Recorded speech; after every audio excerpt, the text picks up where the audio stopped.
Good morning and welcome everyone. I'm Kate Thorley, the CEO of Wilson Asset Management, and it is my great pleasure to welcome you all here today. And I just love looking out in the audience and seeing so many familiar faces. So thank you all so much for being here, and also a welcome to those of you who are joining us on the live stream. I really hope that you enjoy today's presentations. I'd like to start by acknowledging the traditional owners of the land where we're meeting today, the Gadigal people of the Eora Nation, and pay my respects to their elders, both past and present. Today's presentations are general in nature, and that means that we're not taking into account your personal financial situation. It also means that our views on the market and stocks, they do change, and they do change daily, so please bear that in mind. So the team and I absolutely love travelling around on these national roadshows. It is a real highlight for myself and the team, because we know from 25 years of doing these presentations that you love hearing from the team in terms of their insights on the market. We know that you love also understanding about the companies that we're investing in on your behalf. These listed investment companies are your companies, and it's really important that we come around and meet with you and also give you the chance to ask us questions. So that'll be both formally during this morning's presentation, but also informally over lunch later on. Your feedback is really important to us as well. So there is a survey form on your chairs. We will email that out also afterwards. So again, if you could please give us any feedback so we can always, strive to do better. We really appreciate it. I know myself and the team have been speaking to a lot of shareholders over the last few months. And again, if we've spoken to you and you've given us feedback, thank you so much. We do really appreciate it. So WAM Microcap on Tuesday announced a share purchase plan and a placement. This is to WAM Microcap shareholders only. You would have already received an email from Boardroom yesterday. The offer is now open, so if you have any questions, please let myself or a member of the team know. The whole team is here today, so we're always happy to answer any questions. You can see there the offer's open. It is a tight deadline.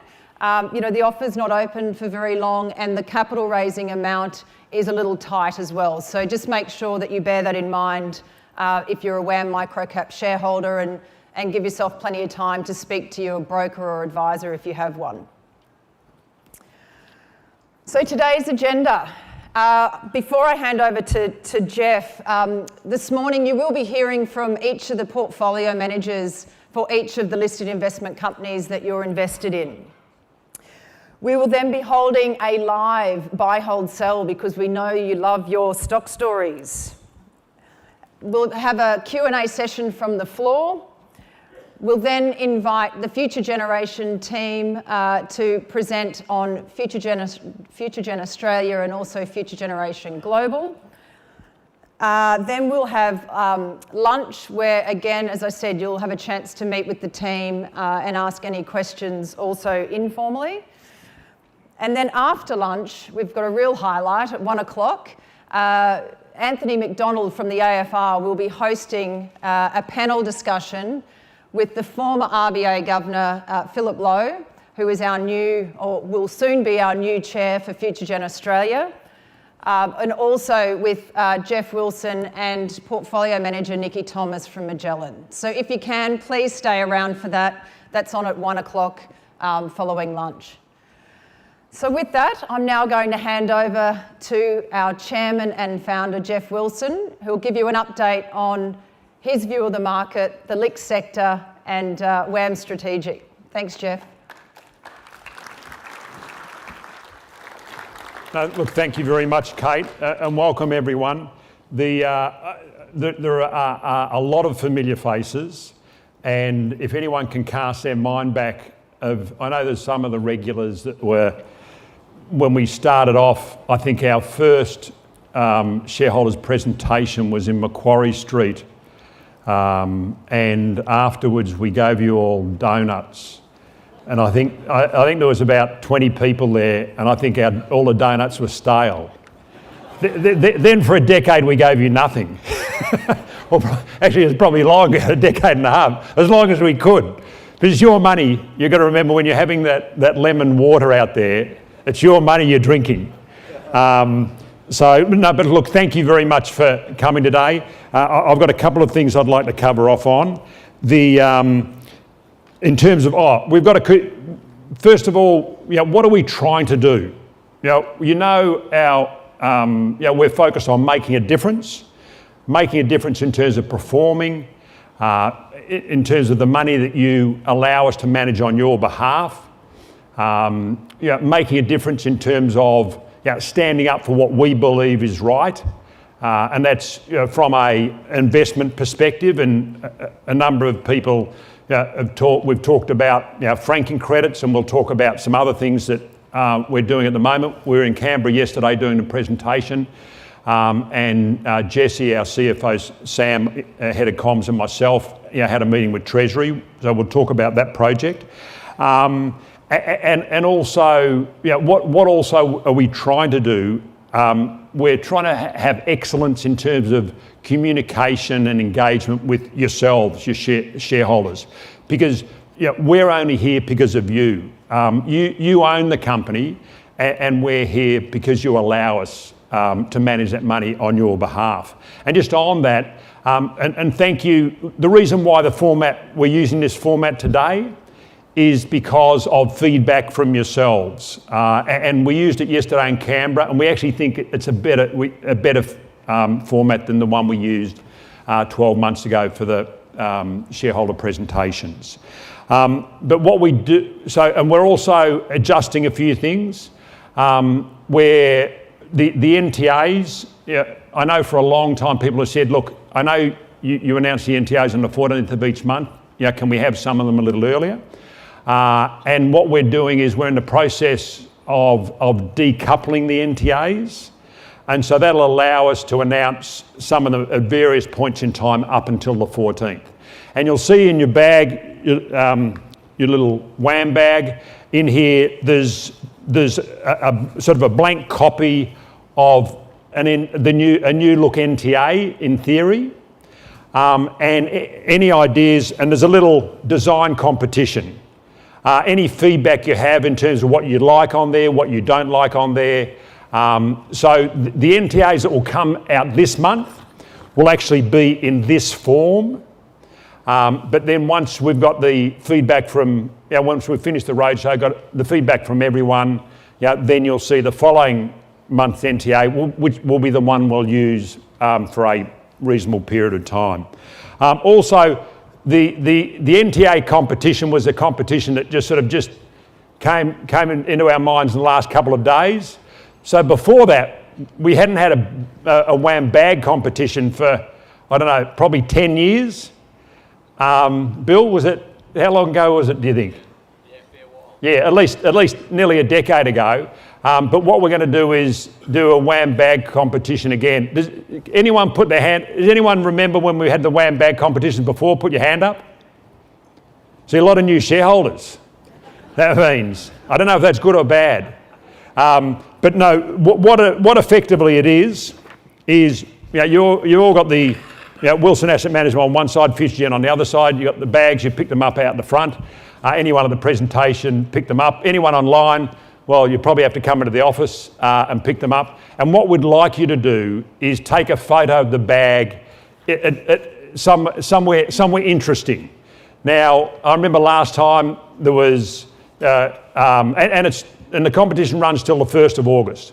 I remember last time, there was someone, I think there were a few people on holidays, there was pictures taken on boats. I think there was one in front of the Taj Mahal. So there's going to be 7 prizes. So, and look, there was someone last time, and I'm not encouraging this, and it's probably not politically acceptable anymore, but they took a picture and all they had was the WAM bag.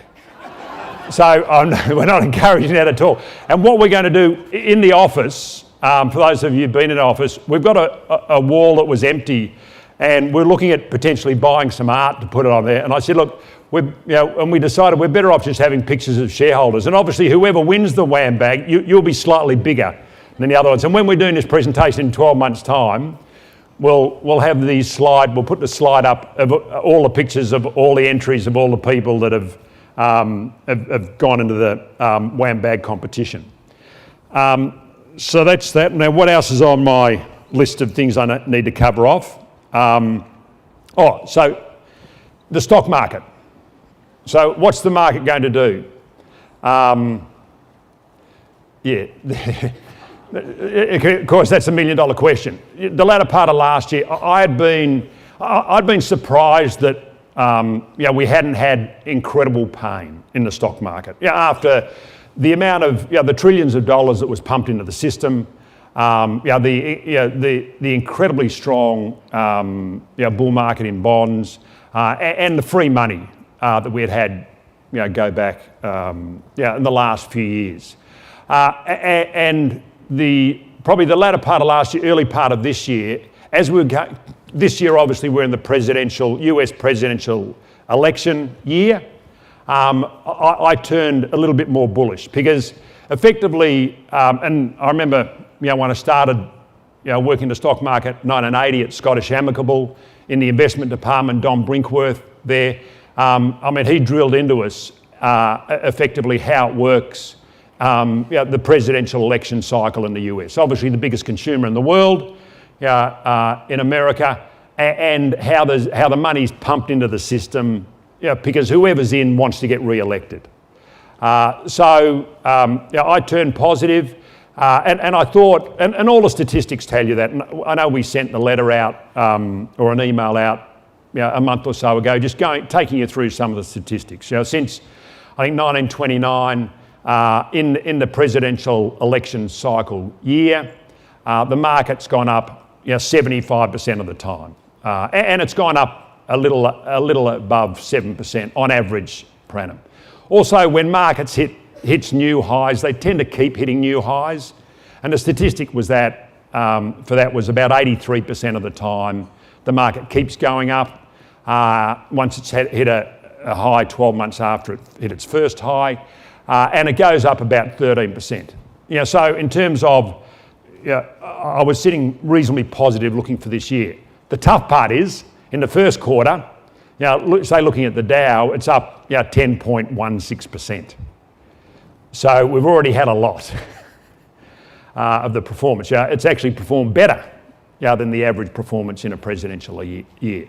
So to me, I still think it'll be a reasonable year.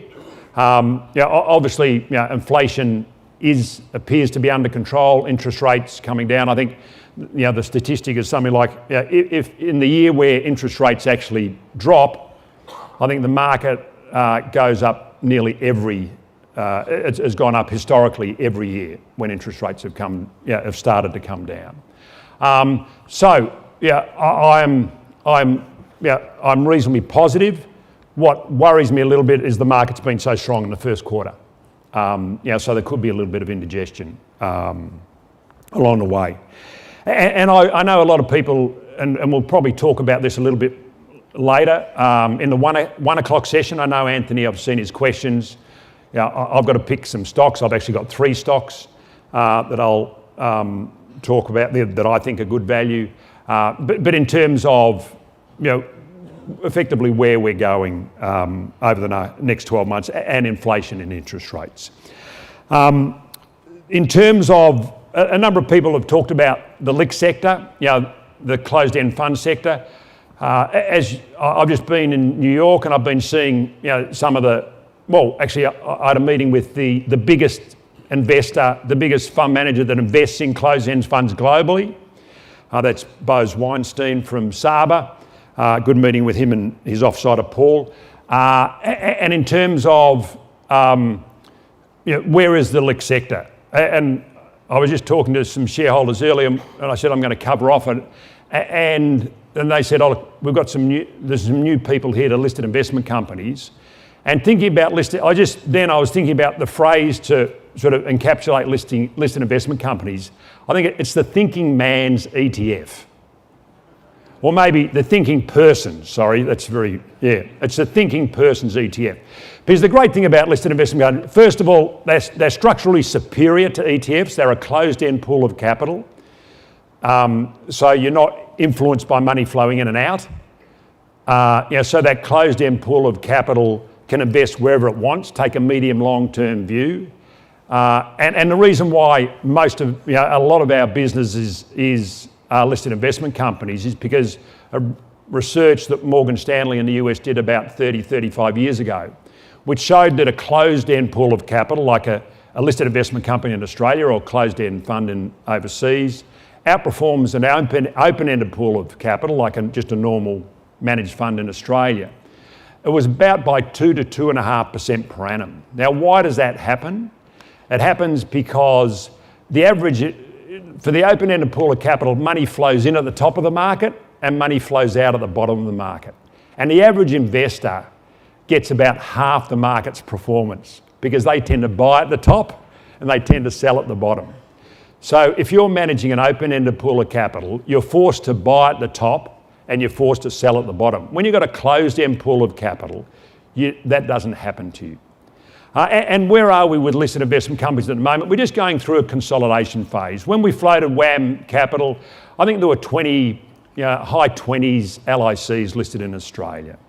It did get up to nearly 120. And now I think there's a little under 90 LICs. It's about $50 billion, which is about a little over 1%. Like the whole funds management industry in Australia is 4.5 trillion. ETFs are 150 trillion, they're about 3%, and LICs are about 1%. They've been around since 1868, foreign and colonial, when they floated in the US, to democratise investing, and they'll be around for the next 100 or 200 years. And we're just going through a consolidation phase. Why have I got, we haven't got it up there, it's down here. Can we put that slide up? So, can anyone put up their hand who's on Twitter? Geez, it's impressive. Geez, an impressive group here. A lot more than on X. A lot more than yesterday in Canberra. As I said earlier, I've just been to the US. I had meetings, with Catriona and Nick, and Catriona's based in New York, who runs the global fund. We went and saw a number of fund managers. I mentioned earlier that we saw the biggest investor in LICs globally. We also saw probably the person that will be floating the largest closed-end fund ever, Bill Ackman. He's a hedge fund manager over there. He manages a structure in a closed-end fund. He's a big fan of Warren Buffett. Well, who knows? I mean, people argue that Berkshire Hathaway is the biggest LIC. You can argue a closed-end fund in the world. So anyway, it was interesting, the feedback. And we also saw, and some of the other fund managers, BlackRock, $9 trillion of funds under management, the KKR guys, the Apollo guys. And what I've been on Twitter, probably like I've been on Facebook. I think I've got 32 friends on Facebook. I've been on these social medias for a long time, but never used them. But what really came home, talking to the activists over there in the funds management world and the people that they were agitating, that media, that legally, the older group legally and in the media can match each other. What, say, Bill Ackman has, 1.3 million followers, or Bowers, they have a very strong social media presence. And so I started 2.5 weeks ago with 0 followers. I was really excited when I got 1 follower. And I was nearly more excited when I got 2 followers. But to me, Wilson Asset Management had a Twitter presence for a long time. We've got I think 2,500 followers. I think I'm up to 253 in the last 2 weeks. So, but to me, my plan is to get that to 80 to 100,000 followers. And it's also, it's to use that if we need to.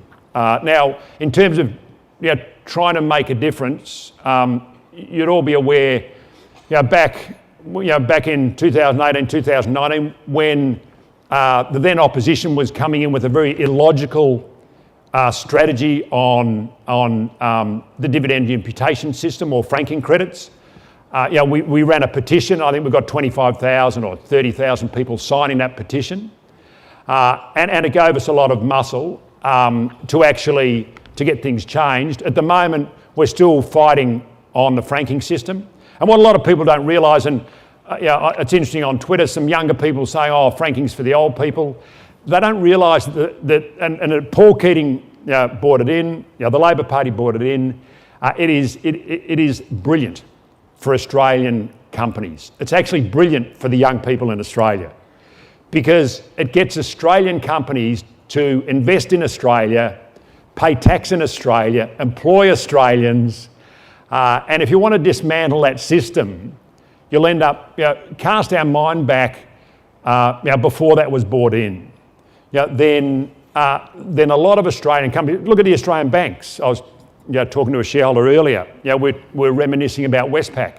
When they had all those troubles back in the late 80s, early 90s. Why? Significant money offshore, plus the Swiss loans, but they had invested overseas. To me, the franking system encourages Australian companies to pay tax in Australia and employ Australians. And that's what the younger generation should want. They should want a job. Anyway, so to me, and at the moment we're still on franking, we're not happy. We think taxing unrealised capital gains in super is a very does not make sense. It's illogical, and it will have negative consequences for people for the investing, and also. What we were talking about to Treasury yesterday was levelling the playing field in terms of the professional investor, the carve out for professional investors. They're trying to increase. There's talk that the threshold will be increased. We want to take it back to where it was before CLERP came in. New Zealand, they did it. They took it back. It could have been nearly 15, 20 years ago. So if a company is listed on the stock market and the company is raising money, say at a discount to the share price, let everyone participate. Because the stock has to abide by continuous disclosures to be listed. Why do you just let the big super funds or the fund managers get the cheap stock and you can't do it, and you, the retail investor, have to buy it off the fund manager at a higher price? And in terms of hybrids, the same thing on hybrids. They've cut out the retail investor, and so to me that's just not fair. So that's another thing that we're focused on. And in terms of, I'd just like to, in terms of my stock, in terms of a portfolio that I'm responsible for managing money, it's WAM Strategic Value. We all put our money in it at when the IPO occurred. The NTA's about $1.30, $1.31 is above the price we put our money in, but the share price isn't, and no one's happy about that. The plan is we're growing the dividends. The share price performance more recently is good. It's still under the IPO price. There's been a bit of action in the portfolio. There's takeover, etc. And the portfolio so far this year has done very well. I think it's outperformed the market, and it's up about 16% odd. And the actual, and some of our, and this is again good feedback from shareholders. Some of our shareholders said, look, in WAM Strategic, you're buying shares at a discount to NTA. Can you tell us what if they were trading at NTA, those shares that you own, the companies you own shares in, what would they be trading at? And I think it would be about $1.50. So with WAM Strategic, it's in its early years of life. We've seen that with a lot of LICs. It takes time for everyone to be aligned with and agree with what the strategy of the investor and the investment manager, what they're trying to achieve. Then you get less selling. The share price, we call it the shareholder base tightens up, and you get it trading. It gets to equilibrium to trade it around NTA, and if not a premium. I mean, the one that took the longest for us to get it to a premium was WAM Research. Besides, from when we floated it, it took us, besides the first month or two, it took us about 7 years to get it to trade at NTA. And then, unfortunately, we did too good a job in terms of tightening up the share registers, because then I think it went to about a 50+% premium to NTA, which is as illogical as LICs trading at a discount. And someone asked me out in the foyer, like, what LIC should I buy at the moment? To me, start off looking at the ones at a discount. Because if you can buy $1 of assets for 90 cents or 85 cents, you're better off doing that because you'll get the free kick if the share price can get to NTA. And that's why I sort of said I think LICs are the thinking man's ETFs. Hey, if you've got no idea, buy an ETF. If you want to do a bit of research and look at, and maybe sort of buy $1 for get 110% exposure to the market, or 115%, because if you're buying assets cheaply, then you do, and doing the research and making the assessment that you believe the manager can get the share price to trade at NTA, if not a premium. So look, that's my little bit of the presentation. What I'd like to invite Catriona onto the stage. As I said, I'd spent.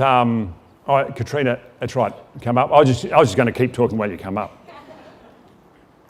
I think I've been seeing you too much. It's weird. In the old days, I just see you in Australia, but then that's right. I saw you last week and the week before in New York. So thank you, Catriona. And I think you're going to because I'm tweeting now. I said on my tweet this morning that there'll be 2 AI stocks. Oh. So I think I'm relying on you for one, and I'm relying on Oscar for the other.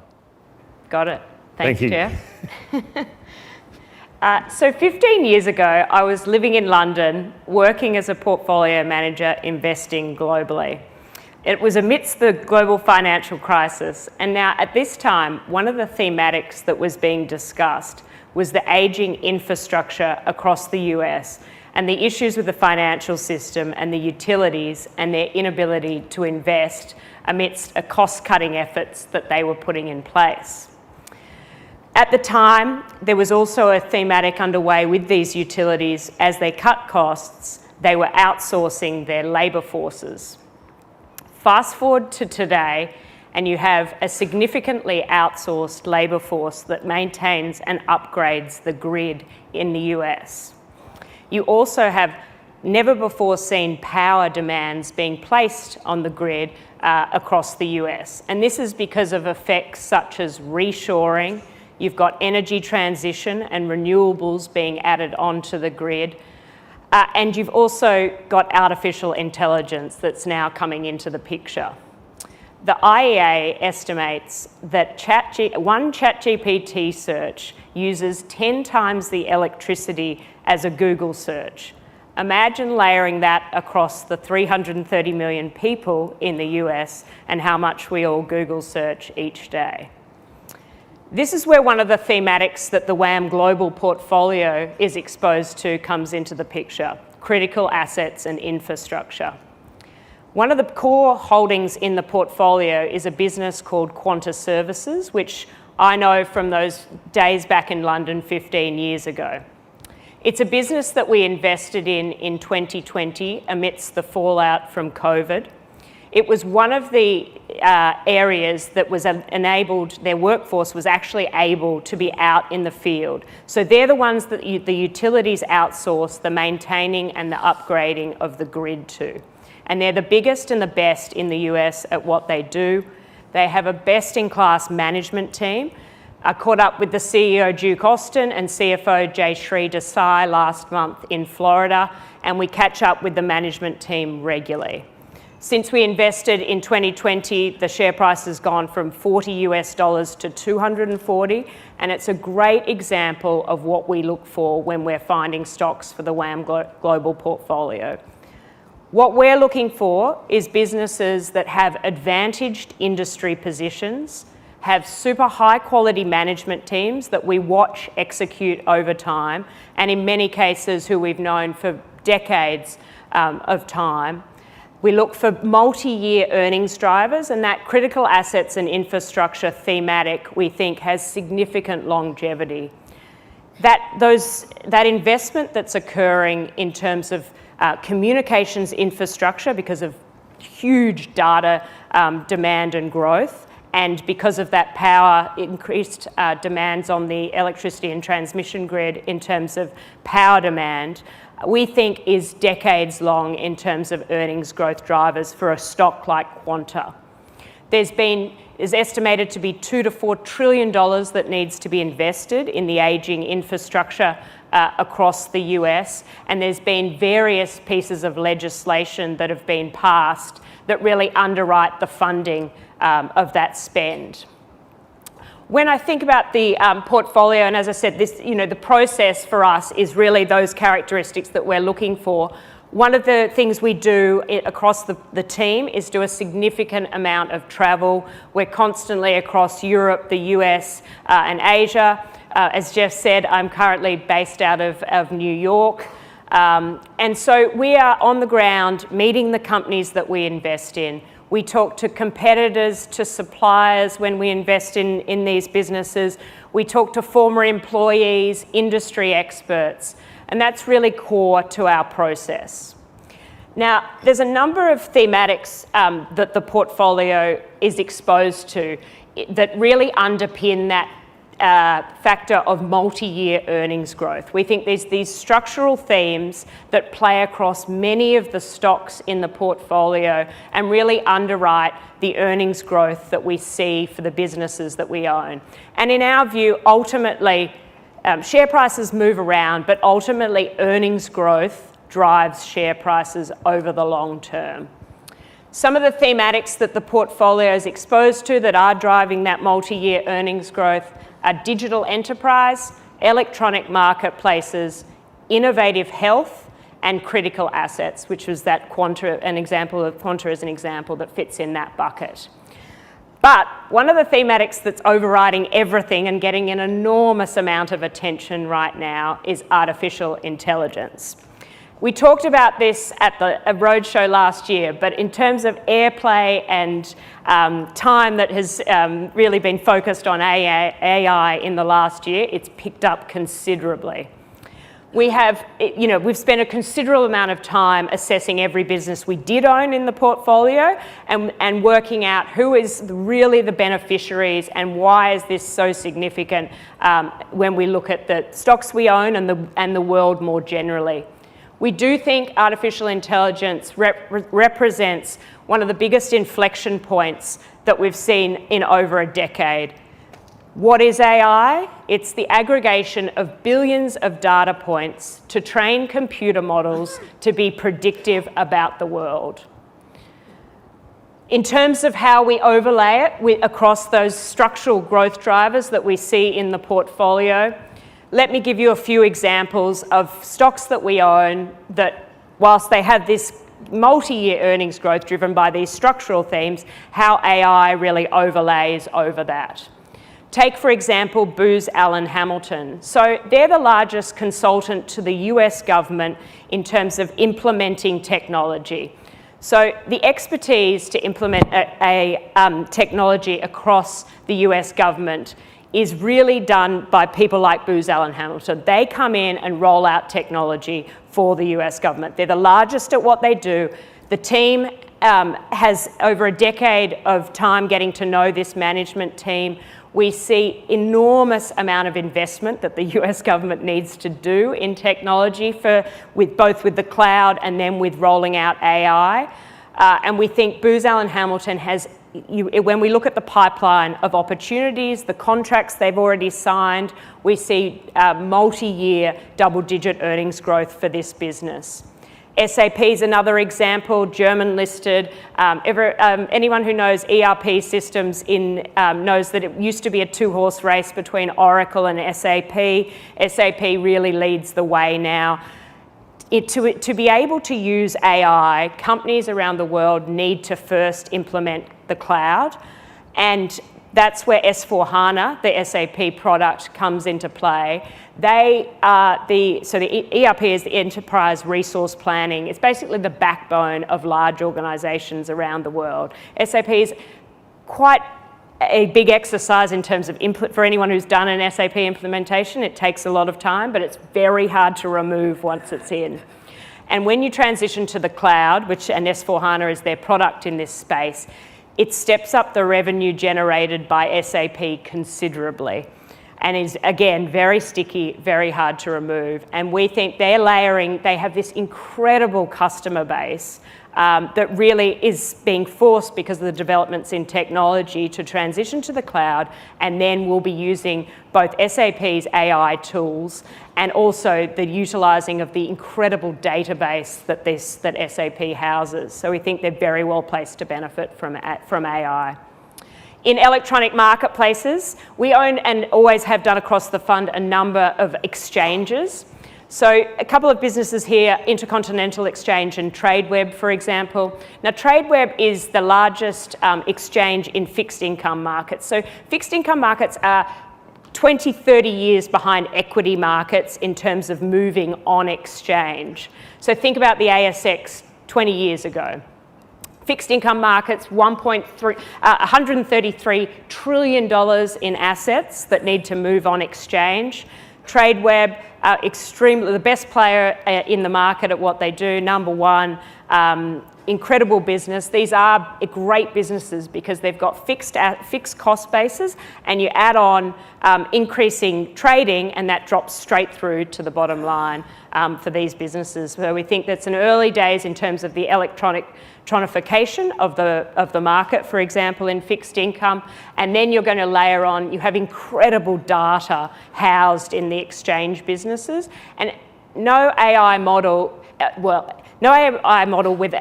works without high quality data. And so these businesses really have the best quality data in each of their niches. ICE, Intercontinental Exchange, another example there. They are electronifying the mortgage market. Again, massive opportunity. They're already best in class in energy markets and other assets, equity markets, etc. So this is their latest asset class that they're electronifying. Again, all these exchanges have just incredible data sets, and the large language models in AI are only as good as the data that goes in, as we've all seen from some of the outputs that go in when you have poor quality data. Innovative health. Post-COVID, we've seen incredible amounts of money go into drug development, drug discovery. Living in the US, it's interesting, even when you do, say, preventative cancer screening, they're already using AI. You can already pay for, say, for example, you go to get preventative cancer screening just as a precautionary measure, and they offer you an AI addition to which, uses the data they have to be even more predictive of cancer, which is amazing.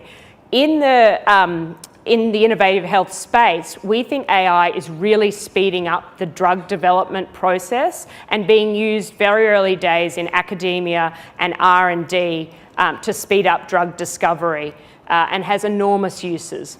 One of the businesses, we own a number of businesses in this space, and we tend to love picks and shovel businesses. So not making a call on which drug does well. We like to own the picks and shovels, like the gold mining analogy, so not making a call on a particular drug or treatment type. So we own Avantor, Thermo Fisher, Icon. Icon's a great example of a business that will be nearer term benefiting from AI. Large and small pharma companies around the world increasingly actually outsource the running through clinical trials through the FDA, so running the clinical trials and getting drugs through the FDA process. They're, again, the leader in the space. We think as AI speeds up drug development, ICON, which is listed in the US, is going to benefit incredibly from this. So another great beneficiary of AI. The last one is critical assets, and that's the example that I led off with, which Quanta is a great example. I mean, massive investment in communications and electrical and transmission grid infrastructure required. They are, we think, the best play on that in the US. Applus listed there is another example. They do critical testing and inspection of critical assets. It's a regulated business, Spanish listed, and actually had recently 2 takeover offers. So we think this is the start of various takeovers that will happen in the market. But another great example of an exposure to critical assets. So to summarise, I mean, when I look at the portfolio of stocks we own, we're incredibly excited about the opportunities we see in the world, where we think the businesses we own, as I said, super high quality, run by outstanding management teams, multi-year earnings growth trajectories for these businesses, overlaid with valuation discipline that we apply and the need to have a catalyst. And as I said, what we do is travel around the world, getting to know these businesses, talking to customers, competitors, and super excited about the portfolio. Thank you. Thanks, Catriona. Now, before you go, I've got 2 questions I wanted to pose to Catriona before we invite the other portfolio managers up. So you were just talking through your investment process. What's key to finding, a high-quality company to fit your process, and what makes a good investment? Sure. So for us, the starting point is as much what we rule out as what we put in. And there's a number of industries, there's a number of types of businesses that we just won't touch. And that really rules out an enormous part of the universe that might seem on paper very large. But if you take out businesses that don't make money, businesses that have balance sheets that are highly levered, if you take out highly cyclical businesses where there's very low barriers to entry, we think that takes out an enormous part of the universe of companies that we would consider investing in. And then for us, it's really those points around finding businesses where we think their industry position longer term is being enhanced and they're growing in terms of their positioning, and we think that their business model has sustainability. It's about getting to know the management teams and over time seeing them actually deliver on what they say. And then it's overlaying that with needing valuation discipline, because I talk about AI, but there's no doubt that there's a lot of pretenders in this space, and it's amazing when you look at the earnings call transcripts, and any company that could even mention AI was seeing its share price go up on the day of these announcements, and you just know there's so much fluff in there. And so you've got to really dig underneath the surface and work out what is fluff and what is reality and what is sustainable over time. Because with any new technology, often, it's all hype and excitement at the beginning, but the reality takes a lot longer to play out. So differentiating there. That's great. Thank you. And one more question in terms of, we are hearing a lot more about mergers and acquisitions. Is there an M&A wave coming? And if so, how are you positioning the portfolio? Thank you. So yes, in terms of M&A, it is interesting. We've had interest rates move up a long way, and we had a lot of both strategic, so corporate buyers and PE sitting on the sidelines because lots of them use debt for deals. And so they were waiting. If you don't know what your cost of capital is and how high rates are going to go, you sit and pause and wait, and you also hope that with higher rates that valuations will go down. So there was a bit of a stalemate over the last 18 months. Some deals were definitely getting done. In Australia, there's been a lot because the Aussie dollar's been weak. But overseas, there has been some, but there's been a bit of a buyers and sellers couldn't meet. Now with rates definitely on pause and likely heading down, we are seeing the M&A activity start to increase. I mean, we have a lot of our businesses we think are super interesting as M&A targets. Atlas is one where we've already seen it be bid for by 2 different PE buyers, and there's supposedly $2.6 trillion sitting already raised by PE funds and strategic buyers ready to deploy. So we do think it's definitely a area that'll be heating up. That's great. Thanks, Catriona. I'll now invite up on stage Matt Haupt, who is the lead portfolio manager for WAM Leaders. So just to remind everyone, WAM Leaders is actively looking at that, ASX 200 part of the Australian market. The WAM Leaders team have had very strong performance over the medium long term. So Matt, over to you. Thanks, Kate. And good morning, everyone. I thought the good place to start today would be around market bubbles. So throughout history, we've had various periods of asset speculation or asset bubbles. And I guess the question is, are we in a bubble at the moment? Predominantly, bubbles happen because of a few reasons: liquidity, scarcity, or technological change. And we'd probably classify AI in that technological change bucket. So are we in an AI bubble? We don't think so yet. And I guess yet is the defining factor to focus on here. Because AI really at the core is a tool for companies to use for productivity or for sales. Currently, the speculation is around the hardware, and a lot of money is crowded into hardware. We're looking for this market to develop and broaden across into companies that will actually benefit from the technology. And that's what we're really focused on. Bubbles also happen around periods when there's uncertainty as well. Effectively, there was a vacuum for AI to do well. We had interest rates falling, the expectations of interest rates falling. And to be honest, the market is very confused where we are at the moment. I speak to a lot of experts globally, and a lot of them said this is the most confusing they've ever experienced in their lives with markets. We've got indicators not working. We've got people thinking we're late stage, early stage of the business cycle. There is mass confusion. So when AI came along, all of a sudden, here was something money could flock towards. And I think that's really what we're seeing now, a lack of conviction in the broader economy. AI is a certainty you can back on, and that's what we're seeing at the moment. So are we in a bubble yet? Valuations say no, but what we want to see is a broadening out of the benefits of AI, to Catriona's point as well, across the broad spectrum of the economy. So that's where we sit at the moment on AI. And I guess, why did these other bubbles form? It's really off the back of the COVID policy tools, which we went effectively into full-blown stimulus mode.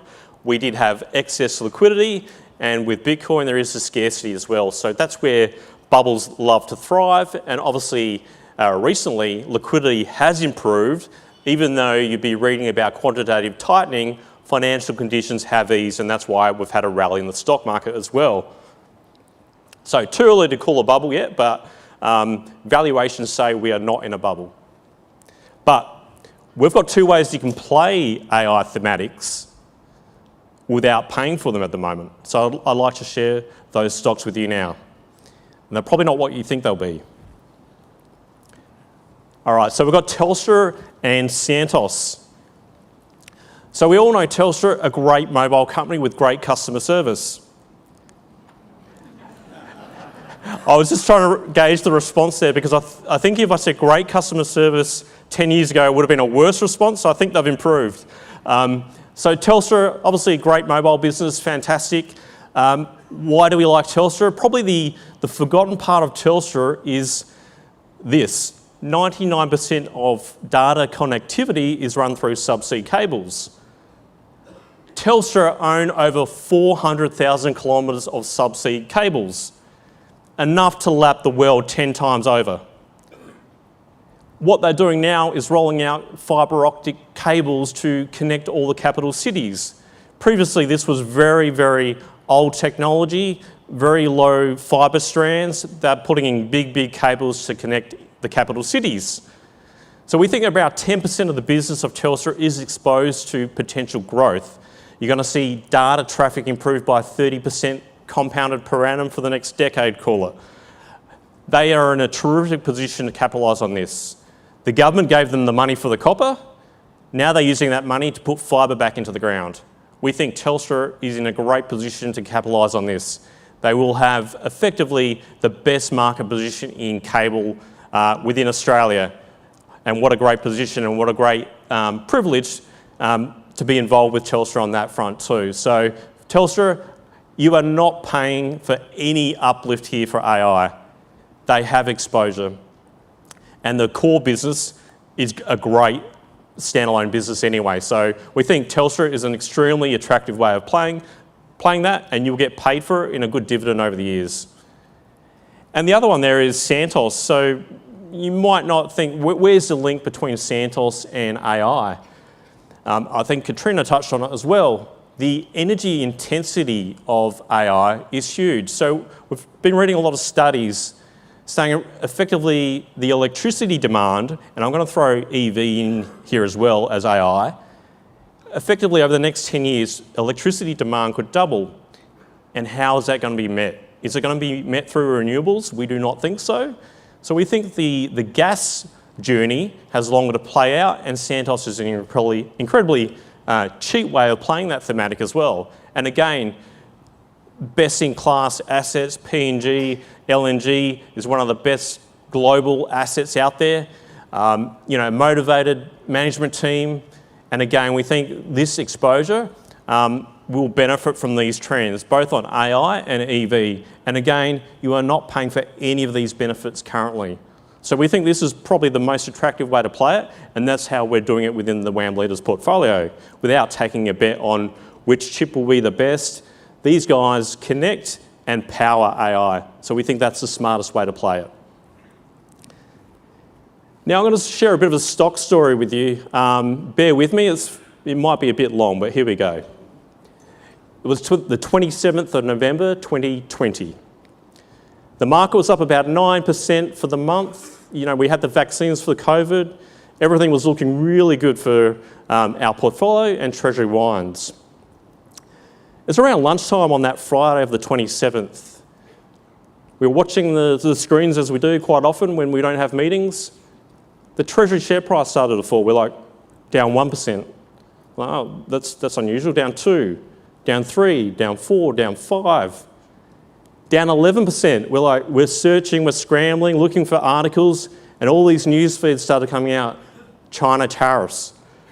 China accuses Australia of dumping wine. Treasury goes into a trading hold at 1:08 p.m. Down 11%. What do? They came out and confirmed that China was in fact putting tariffs on Australian wine. They were coming out of Haupt on the Monday.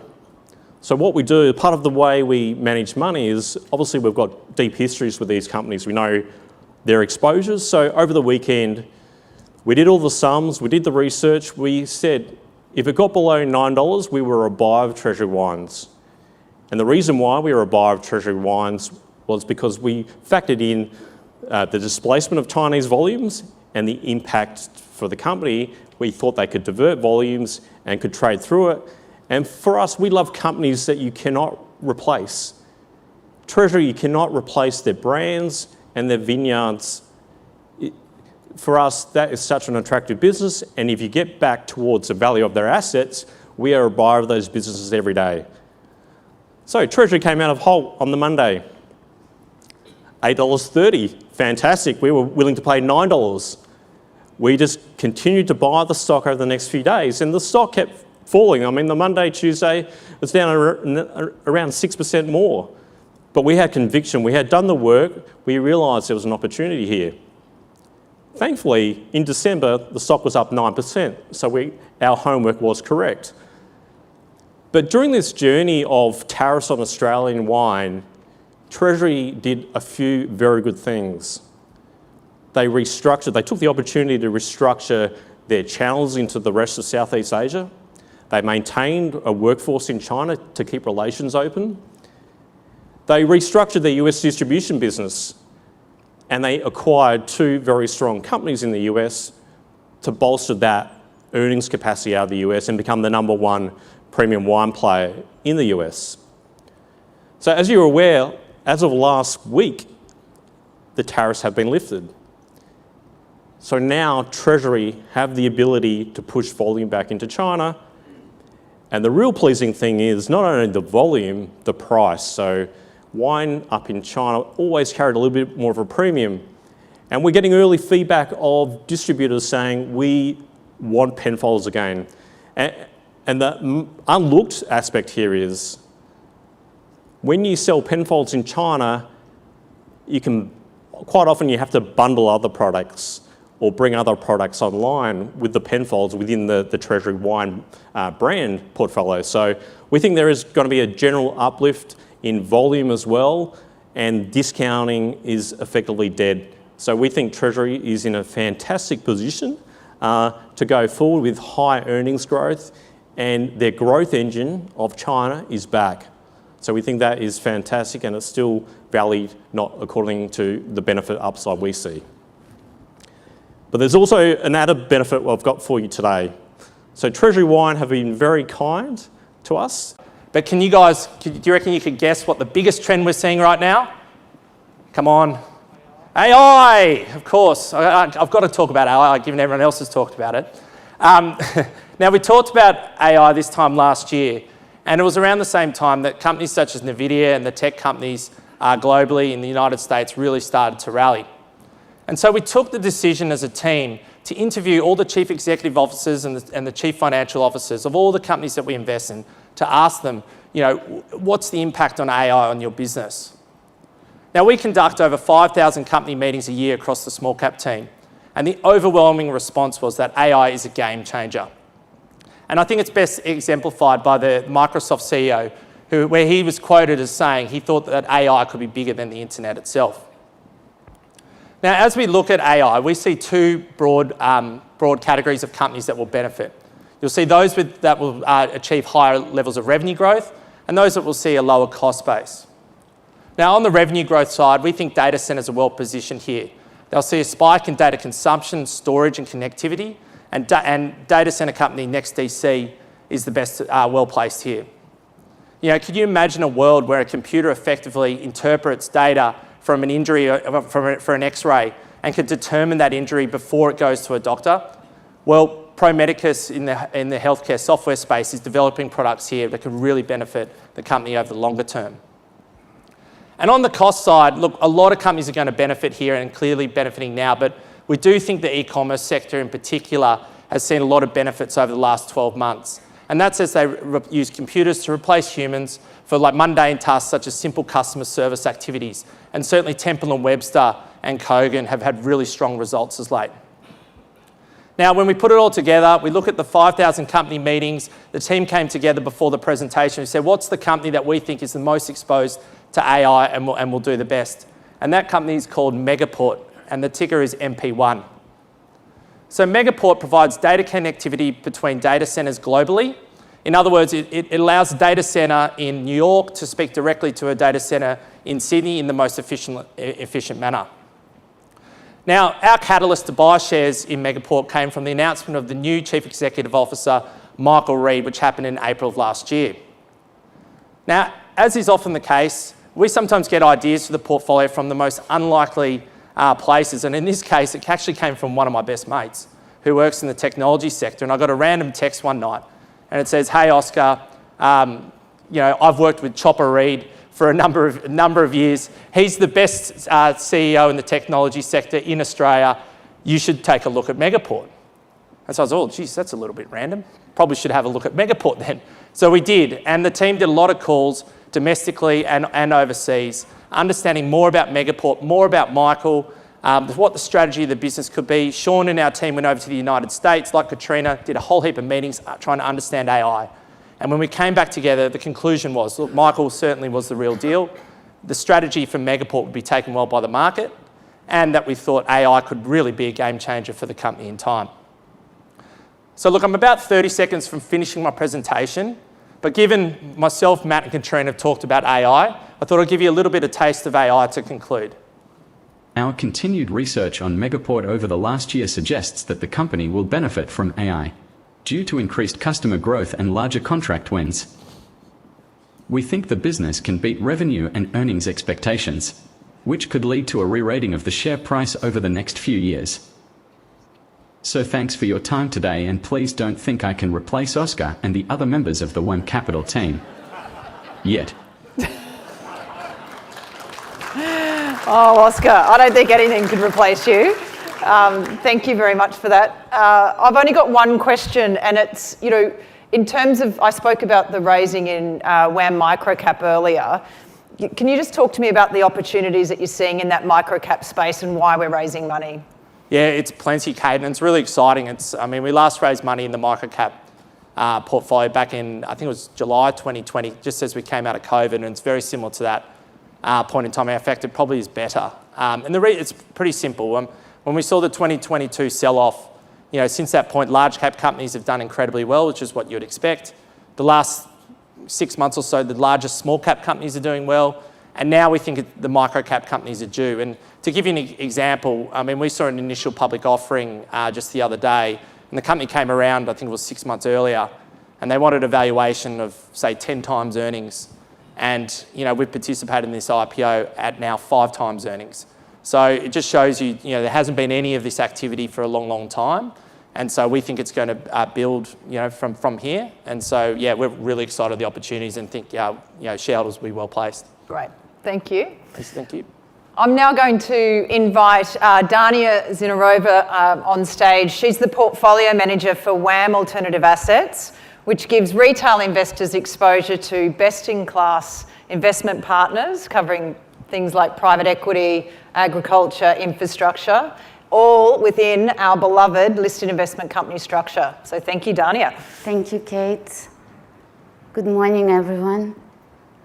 Thank you for trusting me with managing your money in WAM Alternative Assets. Now, I'm sure you've heard a lot of very insightful information today, quite technical. So what I would like you to do now is to relax, sit back, and maybe even close your eyes for a few seconds and think about the question, an important question. What is your most precious asset? I've been getting some really interesting answers to this question. My wife, my money, my house. For me personally, it's my health. And my demand for health is inelastic. We all want to be well. We all want to live as long as possible. So, as a portfolio manager, I see healthcare assets and healthcare businesses as the most valuable investments in the portfolio. And we have over 10% invested in the sector, and it is a growing allocation. On the screen, there are just few examples of the companies where we invest in the portfolio. Why is it such an important theme from the investment perspective? Because the long-term fundamentals in the healthcare sector are impossible to ignore. They're just too attractive. A few charts to illustrate this. The Australian healthcare market does face a lot of challenges and also presents lots of opportunities for investors. We see now and expect in the future that hospital admissions will continue to grow. There are not enough beds available. There are not enough medical nurses available to meet that growing demand. We currently spend $96 billion on Australian hospital care a year. And the aging population in Australia is expected to double by 2060. Now, what's very interesting about our market, this sector in Australia, is that the demand for specialist healthcare services is driven by the number of GP referrals. And we did see this number going down during the pandemic, because apparently when we don't see our GPs face-to-face, they're less likely to give us a referral to see a specialist. And even here, when we look at the forecast numbers, we do see that we'll have significant challenges, with demand for GP services significantly outstripping the supply of GP services. Now, all this is happening regardless of where we are in the economic cycle, because health is our most precious asset. There are 2.5 million private businesses registered in Australia, 2.5 million.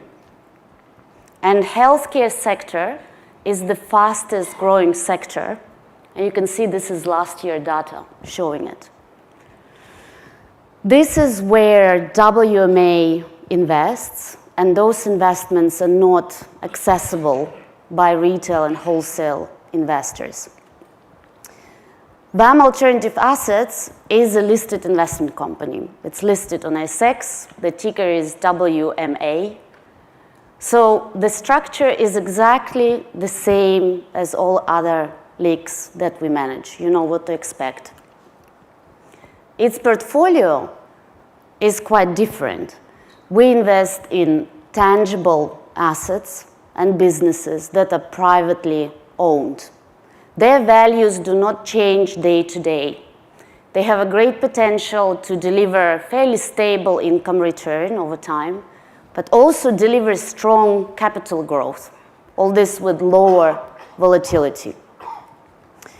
I'll give you a few examples from the portfolio, where we invest and what sort of companies, and to illustrate the investment return potential. One of the businesses is Better Medical. That was an investment in a private business that owned and operated 6 GP clinics in South Australia. Within 5 years' time, the business grew to 34 clinics across Australia. And when we sold the business, it delivered over 30% investment return. Healthcare Australia, or HCA, as we call it, is our supply side of the story. So when we talked about not enough medical staff, not enough nurses, why? Because HCA is the main supplier of labor, healthcare labor in Australia. So they supply nurses and medical staff to hospitals. We have another investment in Advara Heart Care. This is, again, a privately owned business that owns and operates over 130 cardiology clinics across Australia. To give you a sense of the ticket sizes, how much it takes to invest in one of those businesses, in HCA Australia, our ticket size was 5 million, and that was the minimum ticket size. Those investments are private equity investments. So what do we expect from those investments in terms of the return potential? We usually look at about 20 to 25% return, or in other terms, 2.5, 3.5 times money invested. To put it into perspective, we all love Australian residential property. It tends to double in value every 10 years. I'm talking about the potential of tripling the value of investment within a shorter period of time, usually 5 to 7 years. So by buying WMA shares, you'd be adding all those complementary benefits to your investment portfolios, and you'd be getting access to the investments and to the companies that otherwise are not accessible to the general public. Thank you.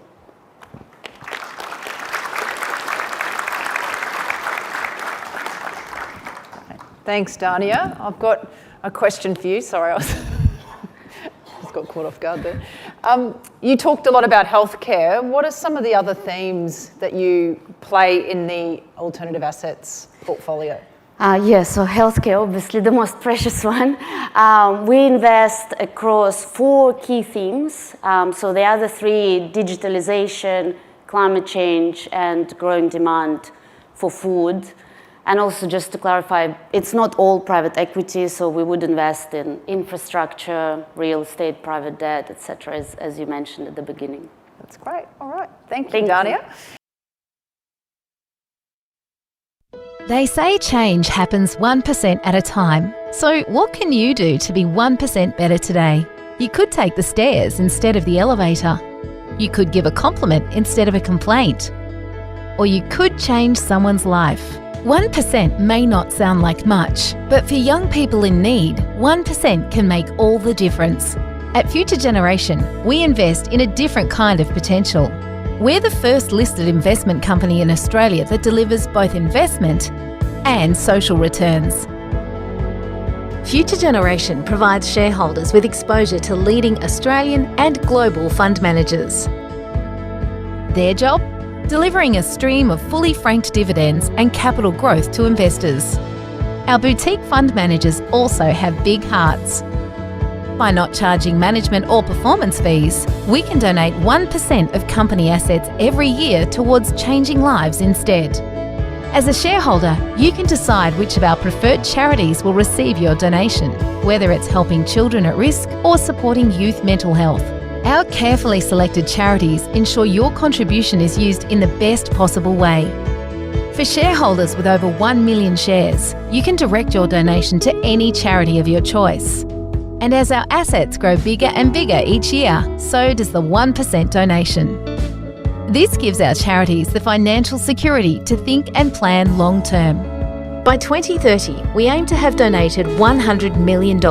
And the good news is, we're already on the way there, having raised $75.8 million to date. With your support, 1% can make big things happen. To learn more about how you can improve the lives of our future generations, visit futuregeninvest.com.au.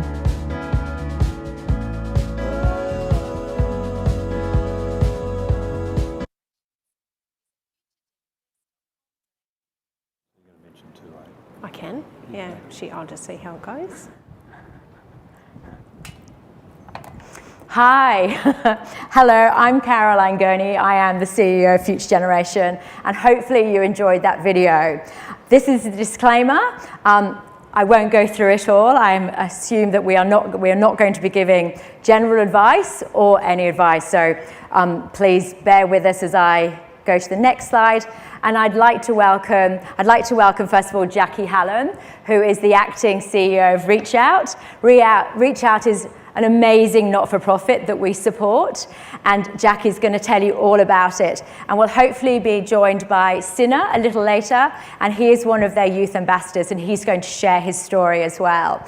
And I'd like to have Nikki Thomas. So Nikki is one of our pro bono fund managers. She works with Magellan. She's one of their senior portfolio managers, and she is going to talk to you about what she thinks is the global outlook for the moment. And I'm going to get Geoff back to the stage as well, because it's Geoff. No, I'm the entertainment. I'm part of the entertainment. Should you be the runner? I'm trying to balance it. I'm trying to gender balance. I mean, I think we've gone a bit too far left. I can't wait for Sina to come. We've got him on the far end, so we'll take questions afterwards, and then we can do this for half an hour, so it might be quite rapid because we want to get you to lunch, and then we have a panel with our new Future Generation Australia chair, Philip Lowe, from the ex-Reserve Bank governor, and Nikki will be joining him, and so will Geoff, and he'll be interviewed by Anthony MacDonald, who is the Chanticleer columnist for the AFR. So, You've watched the video and hopefully you've all heard about Future Generation before. It was founded by Geoff, and he basically saw how they were raising serious amounts of money for philanthropy in the UK, and how they were also getting investment returns back to the shareholders. So he came back here and he basically went to, the Hall of Famers, like, he went to sort of Magellan co-owners. He spoke to David Paradise of Paradise Asset Management, Peter Cooper, and a number of all the others. And they basically said, okay, we will work pro bono, no management fees and no performance fees. And so shareholders get a return for the money that they manage. And basically we can give 1% of our net assets every year to not-for-profits. And it's really amazing to have on the stage, one of our not-for-profits and one of our pro bono fund managers and the founder, because it's made a serious difference. We've now given 75.8 million since inception, which is nearly 10 years, to not-for-profits. Not-for-profits in the youth mental health space for Future Generation Global, and to not-for-profits in the youth at risk space for Future Generation Australia. But importantly, they are investment vehicles. And because you have the best boutique fund managers working for you, you're getting great dividends, growing stream of dividends, and you're also getting that sort of capital preservation. And I think the way Geoff likes to describe it, so I'm going to take it from him, is a win-win-win. And that's basically what that slide shows you. So without further ado, I'm actually going to go to Nikki. Nikki has been a huge supporter of Future Generation Global for us, and has been basically talks at many of our events and really helps us get the message out. And they're a huge organisation as well. And Nikki manages the Global Fund for Magellan, and I'm really interested in why you manage our money, but also what's your global outlook at the moment? What are you seeing overseas? We've heard from WAM, but what are you seeing in particular? Okay. 2 questions. Yeah, so, always. To answer the first one, you get to this point in your career, I guess, and you can give money to charity. That's kind of easy. But then Future Generation is just this unique opportunity where I'm passionate about investing. I love it, and I work way too hard in trying to make sure I take care of clients' money.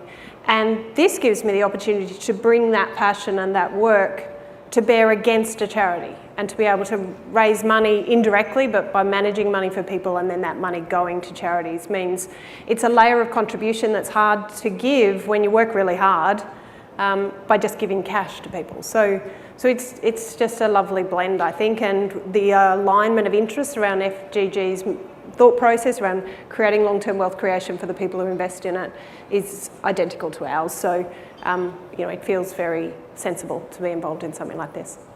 So stepping across to the world, wow, such a fascinating place at the moment. So how do we see it? To be honest, look, I'm a glass half full kind of person. Luckily, I work in equities and not bonds. And I tend to see a lot of opportunity ahead of us. I think we've been through a period where interest rates drove markets for a while. It was all about rising rates, and that's, of course, a headwind if you're investing in equities. We're now at the other side of that, where interest rates have peaked. We haven't yet seen them come down, so we haven't got the tailwind yet, but we've certainly hit the point where that headwind's gone away. And so the narrative really, I think, that drives markets from here is all about the earnings, all about the corporate profitability.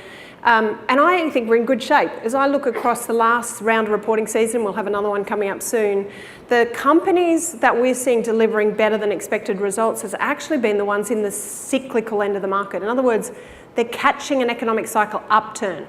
So everyone's been busy talking about, oh, we're going to get a recession because of all these rate rises. It's definitely hurt in places like Australia because we're much more sensitive to interest rates. But in places like the US, they kind of got through it just fine. And household wealth's up 8%. Their stock market's looking great. Their house prices are strong. And there's a lot of opportunity out there. So I think we've had a really good 6 months in markets. So I'm not going to tell you we're going to do 25% again in the next 6 months, but I look to the end of the year and I'm like, I could see double-digit returns even from here just because of the opportunities that are coming down the pipe, and artificial intelligence is the next big major technological breakthrough. Disruptive innovation is the single most powerful force in capitalism. and we're going to live the next round of it. So I think that's really exciting. So in terms of your portfolio, because you're talking about what's been happening globally in markets, how are you changing your portfolio and your stocks in particular to make sure you capture those opportunities? Yeah. I probably should ground this in how we think about managing money for people, and we run a process and a philosophy that's very much about long-term wealth creation in an absolute sense. We always say you don't retire on relative returns. Markets have a tendency to think relative. It's a competition, got to beat the index. Whereas we don't need to beat the index, need to make people's money. And so we tend to take an approach that's, let's go for the amazing returns, but let's be thoughtful about capital preservation. Let's not buy bad quality companies that could blow us up. So we're very high quality in the way we think about the opportunities in front of us. And so that keeps us very much focused in only parts of the market, really. So then when we're thinking about the question you just asked me, which was... How, in terms of how... Can I ask you a question? Yes, go for it. Only because I was fascinated, and I know, we had industrialisation. I mean, in theory... Yeah, I don't remember that one, but yeah. No, but in our more recent history, that's right, we had the internet, which... Yes. I know, like we were all around, we had the tech wreck on the other side, valuations got too extreme, etc. Yeah. And I know, with these major changes, then, incredible productivity benefit, etc. So with the AI, you're looking from a global perspective. Yeah. Like when do we get, I know we're getting a little bit of benefits now, but when do we get the... it's really early. Yeah. When do we get it?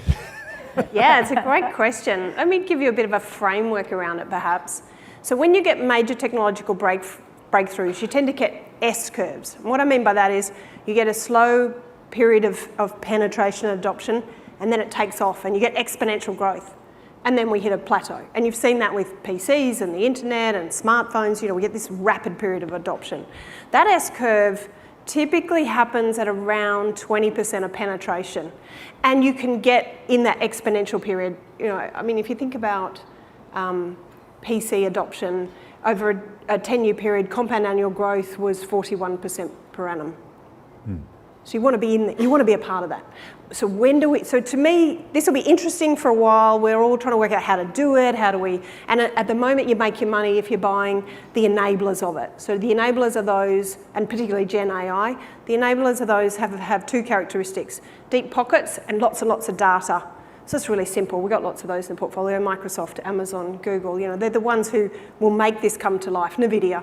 And then the next round is putting AI to work with all the industries and all the companies across the world. And that will be a little way away because people are still trying to figure all that out, and it'll take us a while. But once organisations start to adapt, you'll start, and we'll start to adapt in our personal lives as well. So we just don't know where we get that S, whether it's in 2 years kind of or 3 20% penetration. And I would say you've got to be thinking, this is moving faster than anything else, but I'd be cautious at not putting it too far forward. So maybe 4 years, 5 years, and then you'll start to get you'll get lots of great opportunities now, but that tipping point's still a ways away. Sorry. Anything else? That was No, that was sorry. Jackie? Well, I could add to the AI piece. That's true, actually, especially with your platform. The question I also want to ask you, because I've heard you talk about your view on China or not China. Would you care to share that with us today? Hi, Sinner. Thank you very much. Hello, sorry. Oh, I've lost my friend. Sorry, no, I'm being pushed out. I'll be out there in a minute. It's like the barbecue. So China.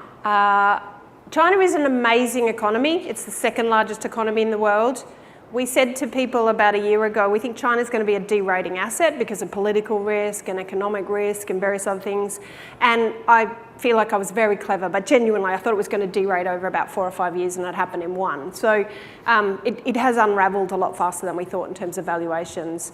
And I think the thing for us when we think about it is really hard to know if you've got your arms around your money inside of China these days. So the political risk is high. Foreigners are leaving China. Capital is leaving China, which hasn't happened for decades. Economic growth is struggling. Consumer confidence is weak. Business confidence is weak. it's a pretty hard place to go as an investor.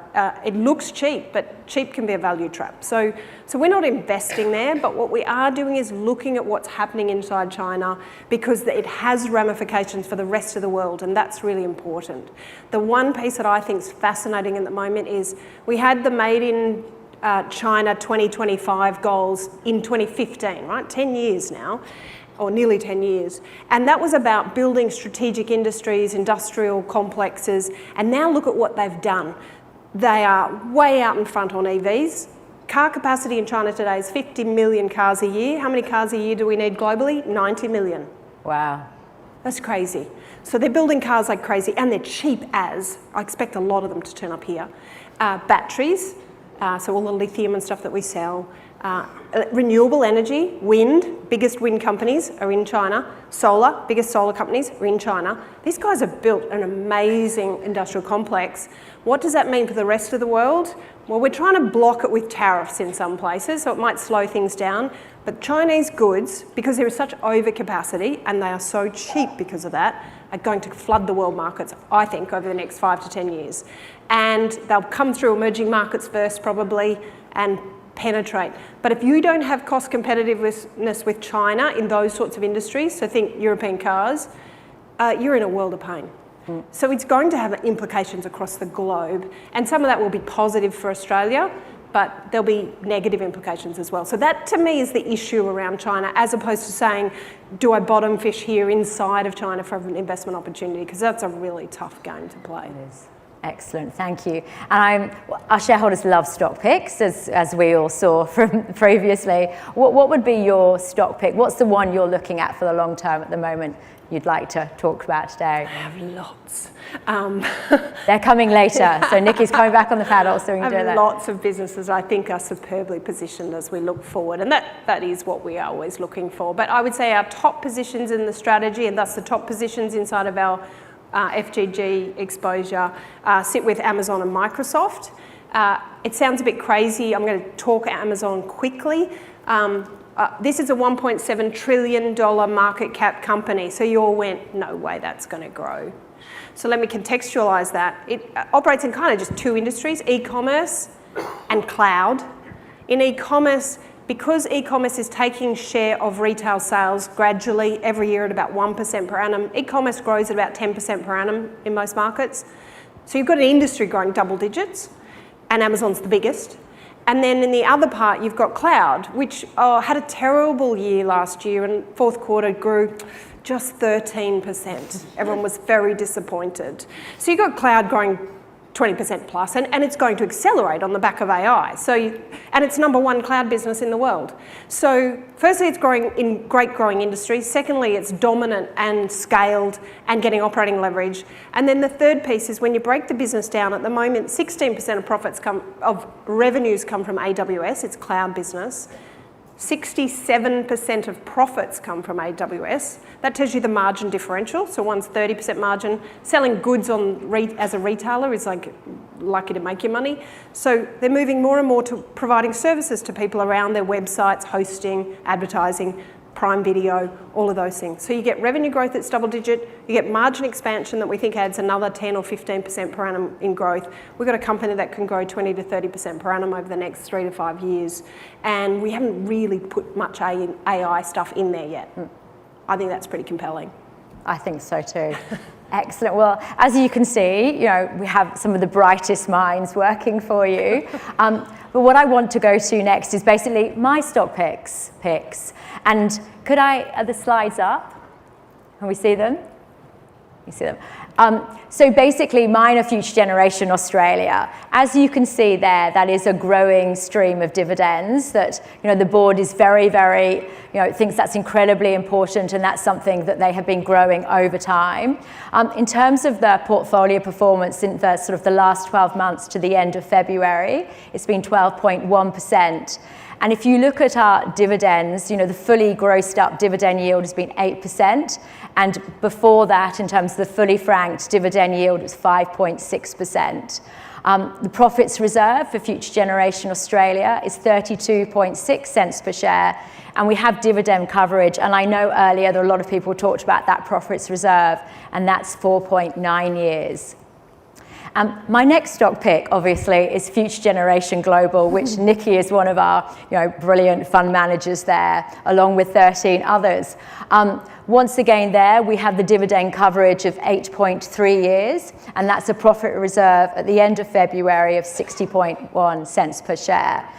Pleasingly, the investment performance, and we've had, we have really worked on that. As you know, we have 2 investment committees that work pro bono, and that is their day job. That is really, their jam. That's what they work really hard on. And we've had a bit of turnover of fund managers in that portfolio, and we've sort of changed how many fund managers in terms of what percentage they manage. So that 23.4 is something we're really pleased with at the moment, especially as it does have a small cap skew.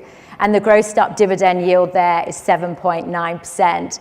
And once again, 3 years ago, we went to twice yearly in terms of dividends. And that is still growing, and that's something we're really pleased with, sort of 7.2 cents per share, sort of that year now. I know I'm running out of time, so any questions on the performance or portfolio, we can take those in questions. And obviously we do have Geoff, who's on our investment committee as well. So I'm going to go to a really important part of what we do, and it is a major differentiator for us because we're the only investment vehicle that actually gives more than 10 million a year to not-for-profits. And Jackie is the acting CEO of Reach Out, and it is the largest platform for helping young people through their issues. It's a question I actually wanted to ask, and I know Geoff made you stand up and move around, but how many of you have had to deal with family members or friends or young people that have mental health issues? Is that something I can see quite a few people, and I think I do as well. And I think it's something that we're increasingly talking about, and I think that's really important. So Jackie, tell us about Reach Out. Tell us about your amazing platform. Yes, thank you. So at Reach Out, we're guided by a really clear and simple ambition, and that's helping young people feel better. And that's better about who they are and their place in the world, and better about accessing support when they need it. And so as a service, we're 100% online, so we're available when and where young people need it. And we also provide support for parents and carers and educators, because we know that wraparound support is really important.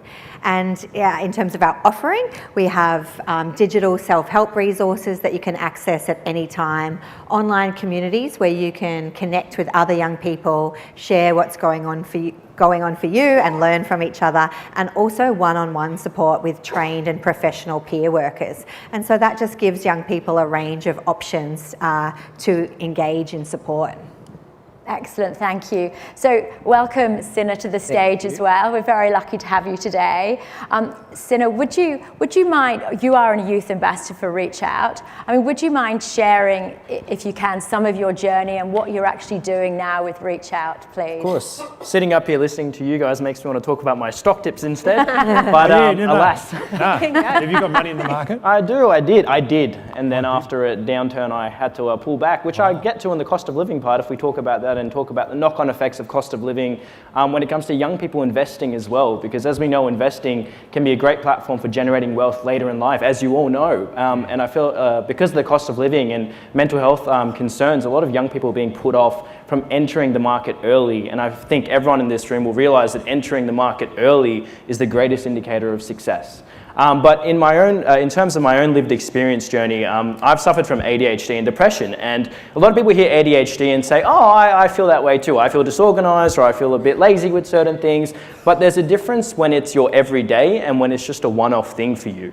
And ADHD can be quite paralyzing, and it's often comorbid with other disorders, including depression. Because when you can't function, when you keep failing university courses, not because of your own capacity to do well, but because of your inability to function, it can be quite a depressing situation to be in. And through Reach Out, and also it can be quite isolating when you feel that you're alone and everyone else is succeeding, but you don't see other people's struggles. Through Reach Out, I met a cohort of other people and I got access to a wealth of resources that made me realize that what I'm experiencing isn't a reflection of myself, it's a health issue that I need help battling. And what that did is it empowered me to go seek help, seek medication, seek treatment and therapy, and ultimately get to a place where I could function, where I could succeed in life. And I think what Reach Out does is it provides a free platform that anyone, anytime, anywhere can access. And by doing that, it breaks down the stigma associated with mental health. And I think stigma is one of the biggest things that stops people from accessing mental health support, because stigma makes you feel that you're alone and that no one else is there to support you. But accessing resources like Reach Out makes you realize that that's not the case. And through this service, I met a lot of other young people that were going through their own mental health journeys. And through that, we managed to exchange tips and learn from each other and see what works for each other. And through services like Peer Chat, where people use their lived experiences to create safe places for other people to understand what they're going through and provide tips of what they've gone through to figure out how to get through this dark period of time that they might be in, I think that I can't stop talking about the benefits of Reach Out, so I could go on for hours, so I might cut that there. So let's go to, I mean, you know, in terms of the numbers, they have been rising incredibly fast. Like the numbers, every time I read them, they're getting bigger and bigger. It's sort of millions and millions, one in 3 young people. And I find it really interesting when you talk about the stigma, because I feel that everywhere we're reading about mental health. Like at the Australian, actually a shareholder sent me 2 brilliant articles in the weekend about mental health and for young people and how we're trying to look after them. So you're saying the stigma is still there, and we've got that sort of cost of living pressure for young people. I'm just really interested in your thoughts. Regarding cost of living and stigma? Yeah. Can I just touch on the stigma piece first? And then, so I think what's really interesting, and when you say the stats, what we know is that 40% of young people are experiencing mental health challenges and 1 million aren't getting help. And so I think when we think about stigma, we often think about society, and yes, there's more talk about it and more coverage, but what we hear and what you've heard from Sinner's experience today too, is that it's often self-stigma. Like, I feel like I should be able to deal with this by myself, and I feel like everybody else is successful. And so it's actually about your expectations of yourself that's a really key challenge. And I think one of the strengths of Reach Out, as Sinner touched on, is that young people say to us, I don't want help. I don't feel helpless. I want somebody to guide me. I want somebody to walk with me on my journey. And I think that's really powerful insight. And yeah, cost of living, we're seeing it having huge impacts, aren't we? Of course, but really quickly before I get into that, the power of Reach Out is it's not just supports services and information for the person that's going through a mental health, a period of ill mental health. It's also there for friends and family to provide you with the resources to understand what someone might be going through and to better support a person going through something. In terms of cost of living, we're very lucky at Reach Out. This year we've launched a youth advocates program where part of that work is to work with government and raise the voices of young people on issues that concern us, and part of that has been forming a submission to Parliament on the cost of living. We did a survey in 2022 where 52% of young people reported concerns of facing mental ill health and the cost of living crisis, feeling pressures, financial pressures, let me phrase that correctly. When we did the same survey last year, we found that that number had increased to about 70%. So that shows you the scale of the impact of cost of living. And part of the submission that we did, we noticed that the cost of living, what it does, it makes people feel quite lonely and isolated, which further accelerates the mental health crisis. And drawing from my own personal example, part of the reason that I was late today relates to the cost of living. I used to live about 10 minutes from my closest friends. I used to live about 25, 30 minutes to the city via public transport. But because of how unaffordable it is to live anywhere close to the city anymore, I live now nearly 2 hours away via public transport from the city. I live about an hour away from my friends, my support network, my family, people that I would normally turn to when I'm not feeling okay. And when you're so far removed from everything you know because you simply can't afford to live close to your supports, it is an incredibly isolating experience. And when you add in factors, when you consider the holistic aspect of the cost of living crisis, you've got things like the increasing cost of fuel. Now what that does is that if someone calls me and says, hey, do you want to come over today? Do you want to hang out? Do you want to go do some social activities to energize you? Is that I've got to consider that every time I drive to a place and drive back, I'll be filling up my car every 3-4 days. That's about $110 a tank. Now I'm a university student doing my internships and clinical placements, and I'm not getting paid for that. So paying $110 every 3-4 days when you're getting youth allowance about $600 a fortnight is incredibly unsustainable and incredibly unaffordable. So the cost of living crisis isn't just that, hey, groceries are up, hey, the cost of fuel is up. It's how do these things link together? And back to the whole portfolio and money in the market, is that as a young person, I've now taken all my money out of the market and put it in a savings account. And that might be to the aghastment of you all, but I feel that I can't risk my money being in a market when we talk about the financial markets being so unpredictable at the moment, and we don't know what's going to happen. Whether it be mistiming what happened in China and having your money in there when you shouldn't have had it in there, which is not speaking from personal experience, but probably it's those sense of security that we don't have as young people to be able to build our futures up and to invest and to put our money in markets and increase our financial literacy. So I think that's a very important factor to consider, because as I said, time in the market is the biggest factor of success, I think. Thank you. Thank you You'd be very good much. fund manager. Time in the market, not timing. I'll learn from the best. I am just going to wrap up now, but obviously we have, some amazing not-for-profits, and we have amazing fund managers that actually support as well as the board and all of our investment committee. But I really think that the more we can do for these not-for-profits by investing in vehicles like this could really make, such a difference for the future, because it's untied funding, and untied funding is whereby you give the money to a not-for-profit and you say, do what you do really, really well with this money, and we don't direct it. And so for you, Jackie, I know you've said that's been amazingly beneficial. Yeah, it's been transformative for our organisation because it allows you to move from, I guess, project-based funding to investing in core capabilities. And to touch on putting AI to work, we're actually exploring that at the moment as part of our innovation program, looking at how generative AI could be used to support young people in mental health and wellbeing. I think we hear all about the dangers of it, but actually, what if we put it to work in a really positive way? And so funding like Future Generation provides is something, the government's not going to invest in innovation and that experimental approach. So, and also to be able to magnify our impact in days like today.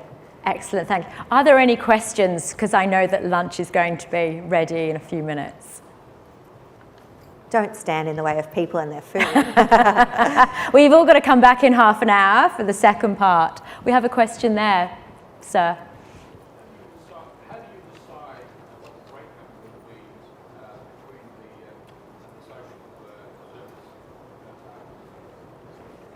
As in, how do we decide which not-for-profits to fund? Exactly, that's right. How do you decide where the money goes to? Does it go equally to all those partners that you're working with?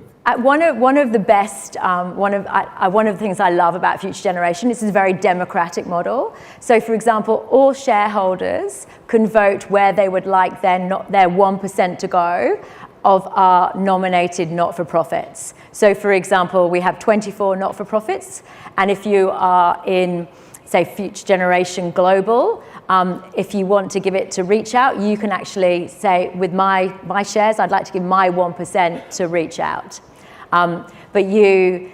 But in terms of us finding those not-for-profits, we did a massive expressions of interest where we went out to the market for Future Generation Global to get the best not-for-profits to work together to make a really credible impact in prevention of youth mental health. And we had 176 applications, and we chose 14, and it was very saddening. Any other questions? Yes.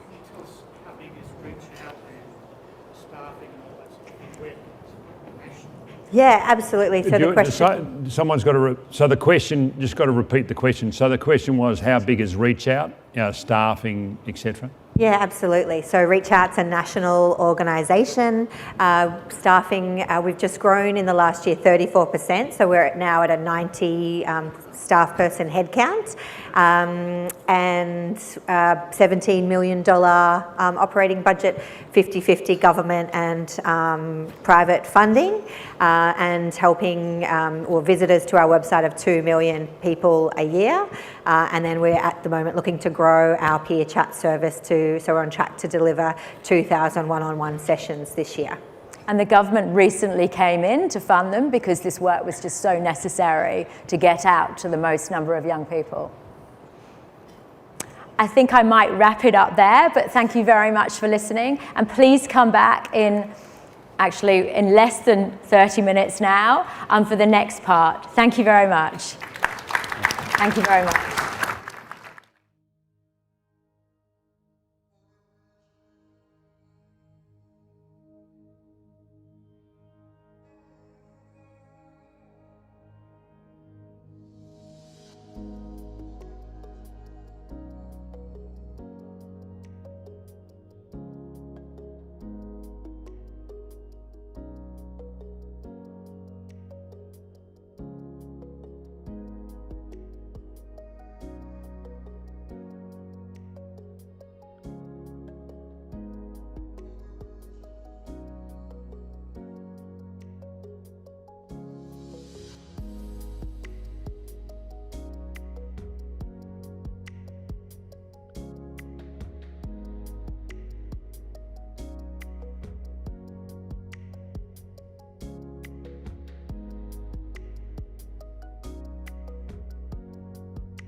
All right. Is everyone ready for an interesting panel with some real investment heavy hitters? Thank you very much for having us here. So we have Nikki Thomas from Magellan, Philip Lowe, the former RBA governor, is now chairman of Future Generation Australia, and Geoff Wilson, who I'm sure everyone's familiar with. I'm Anthony MacDonald. I work for the Australian Financial Review on the Chanticleer column.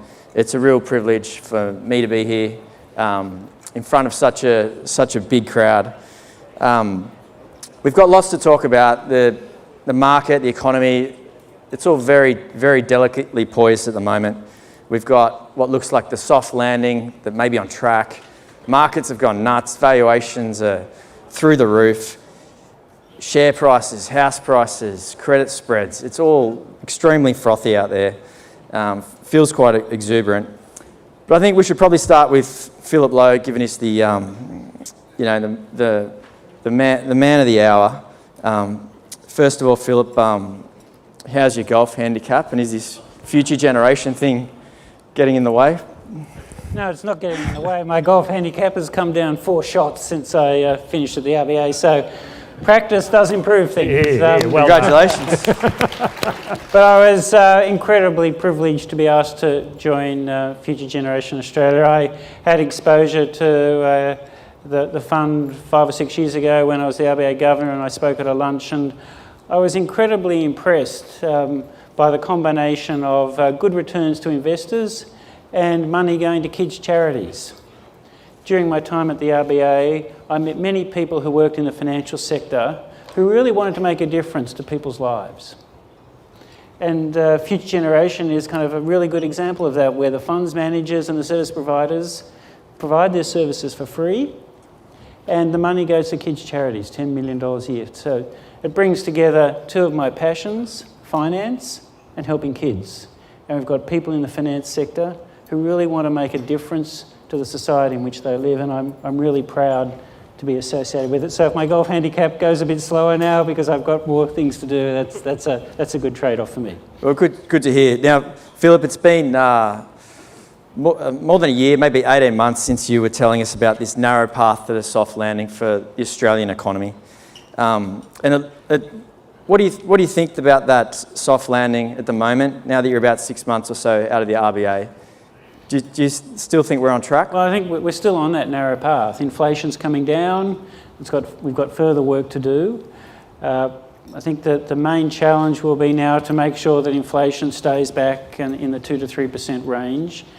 And there's still quite a lot of cost pressures in the economy, partly because productivity growth is weak. I think that's something I spoke about a lot when I was the RBA governor. I think it still should remain a really important focus for the country, because if we can't get stronger productivity growth, everything's going to get harder.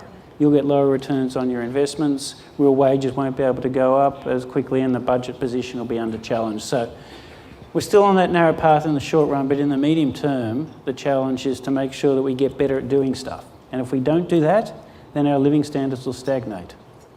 Geoff, I'll throw to you because you're the Australian investor on the panel. What do you make of the Australian inflation outlook at the moment in the economy?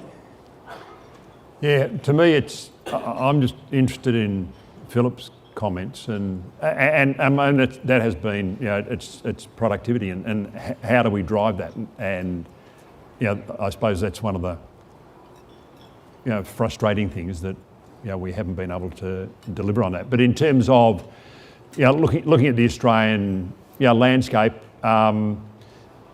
it looks pretty reasonable, from our perspective. Obviously, we're in from a global perspective, and as Nikki's, we're talking about that. We're in a presidential election year. In terms of equities, and I know everyone's here because they're interested in the equity market, is that if you'd asked me 2 years ago, will the equity market be up 14%? The year that we just had, fiscal year to 23, and then it would be up another. What is up so far year to date? I don't know whether a similar type amount. I'd say I don't think so. So in terms of from the equity market, it's performed. You know, the Australian markets perform well. Yeah, to me the risk, and we'll probably go on to that a little bit more. You know, you were setting us up in terms of how frothy it is, but yeah, we can talk about that later. Yeah, we're still of the view that interest rates towards the latter part of the year in Australia will come off, and just hope that the person sitting in your seat now, pulls the levers correctly. And I mean, it's just such a tough. Well, it is a board that pulls the levers. Oh, okay, sorry. The board pulls the lever, well, and the government doesn't make it hard for you. Like the government doesn't, make it a stimulate. Yeah, so we're on track here in Australia. Nikki, you're obviously the global investor, big global outlook. In the United States economy is the one that we all get up every morning and look at the news coming from the US. And last year over there, by the end of the year, it looked like it had been about as good as it could have been. Like 3% plus real GDP growth, unemployment below 4%, inflation around 2% by the end of the year. Where does it go from here? Up. All of it. So, except inflation. So very simply, and I think the biggest problem we have when we're investors in markets is we can anchor. We can anchor to what we've seen behind us and go, oh, the US market's up 25% right now. So there's a whole lot of people going, oh, it must be a bubble, because that's just too much. It could go another 10 or 15 from here, because things are changing under the hood. And what drives markets when it's not interest rates, and it's been interest rates for a long period of time, that's what drove markets down so far. Now we're at a point where interest rates are plateauing at worst and probably going to come down later this year in most countries around the world. That's a tailwind for economies and for investors in equities, as if we get that fall in policy rates. Why will we get a fall in policy rates? Because we've nailed inflation. The only reason we won't get it is because inflation stays sticky and central banks will stay true to their goal of managing to push inflation down. So they will stay high on policy rates to do that. Why would inflation not come down? Because growth's too good. That sounds pretty good to me. If I'm an investor, I want good growth. So it's kind of hard to find a place here where you go, if inflation stays high, it's because growth is good. If inflation comes down, interest rates come down, that's good. It's a pretty good narrative, I think. And then you think about the productivity improvements that are coming down the pipe on the back of AI, yet to be visible. But in the US, productivity is up 2.7% last time I looked. That's incredible. House prices are running hot. Markets are running hot. Household wealth has grown 8% in the US last year. They've got lots of excess cash. In fact, higher interest rates is beneficial in that economy because they've got plenty of cash. It's a pretty good outlook. You're taught to be bearish, but I'm not. So I just think we will climb the wall of worry. You're taught to be bullish. I am. That's probably. But if you don't climb the wall of worry in equities, and you look at any long-run chart of equities, when you've had a period like we had in 2022, that's your opportunity. This is when markets reset around interest rates, and then once interest rates get behind you again, you can have another great 5 or 6 or 7 years. Okay, there'll be volatility. Could we pull back 5% in the short term? Of course. But that's not the game you guys want to play. You want to play I want to make money for the next 5, 10 years. And that's the game I want to play too. Yeah, Nikki, so you're saying it's all good. So even if they don't cut rates, it's because the economy's charging. If they do cuts rate, it helps keep things stimulating. So are you not then concerned whether the Fed cuts rates this year or not? Look, our view is that policy rates are likely to come down in the latter half of the year, because as we look at the inflation narrative and what's happening and watching the data says this is coming lower. It's looked a little sticky in the short term, but all of the trends, and really we got inflation because COVID created a disconnect between demand and supply. We fixed the supply issue, and demand bifurcated between goods and services. But most places demand didn't get massively above the curve, didn't in the US, so it's come back to the curve. So if you get demand and supply back in balance, inflation will come down because policy rates are forcing it down. So we think that's what will likely happen, but you don't invest on a specific decision around what interest rates might be in 6 months' time. Yeah, absolutely. I mean, it sounds like you're talking Philip Lowe's language there with the demand and the supply. We heard he would understand it much better plenty than me, about that truthfully. for years. Now, Philip, what do you think about the RBA's next move? You think up, Well, down? I've given up answering When? questions like that, but and the RBA kind of has really been saying it's kind of they're open. It's possible that interest rates have to go up again. I think it's more likely the next move will be down, but it's possible they'll need to go up again because there's still quite a lot of underlying cost pressures in the economy. If wages are going at say at 4%, that doesn't make for 2.5% inflation unless productivity growth picks up. So over the long periods of time, there's a close correspondence between increase in prices and increases in wages less productivity growth. And at the moment, productivity growth is close to 0. Wages are growing at 4. That doesn't make for 2.5% inflation on a sustainable basis. So the hope is, and this is what the RBA is forecasting, that productivity growth picks up so that we can sustain decent rates of wage growth.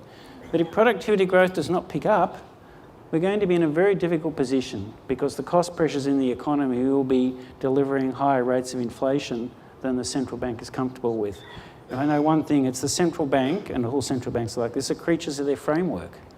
And their framework is interest rates are going to be given by the inflation, determined by the inflation outlook. And if we can't live productivity growth and wages and costs are growing at 4, then the central bank will have difficulty lowering interest rates. Yeah, so the sticky... So this is kind of really I think this is the critical issue, not just the short-term interest rates, but the living standards for us all over the next 5 or 10 years. Can we do better at lifting productivity? And if we can't, things are going to be pretty tough. Yeah, the stickiness of that inflation. I mean, is that something you've become more worried about recently?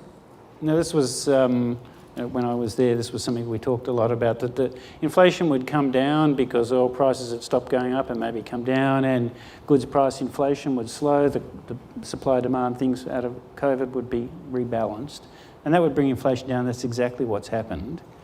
The missing piece so far is growth in underlying services prices, and services prices are driven by wages and productivity, and that piece hasn't fallen into place yet. And it's going to need to if the central bank is going to be able to lower interest rates on a sustainable basis, and we're not there yet. Absolutely.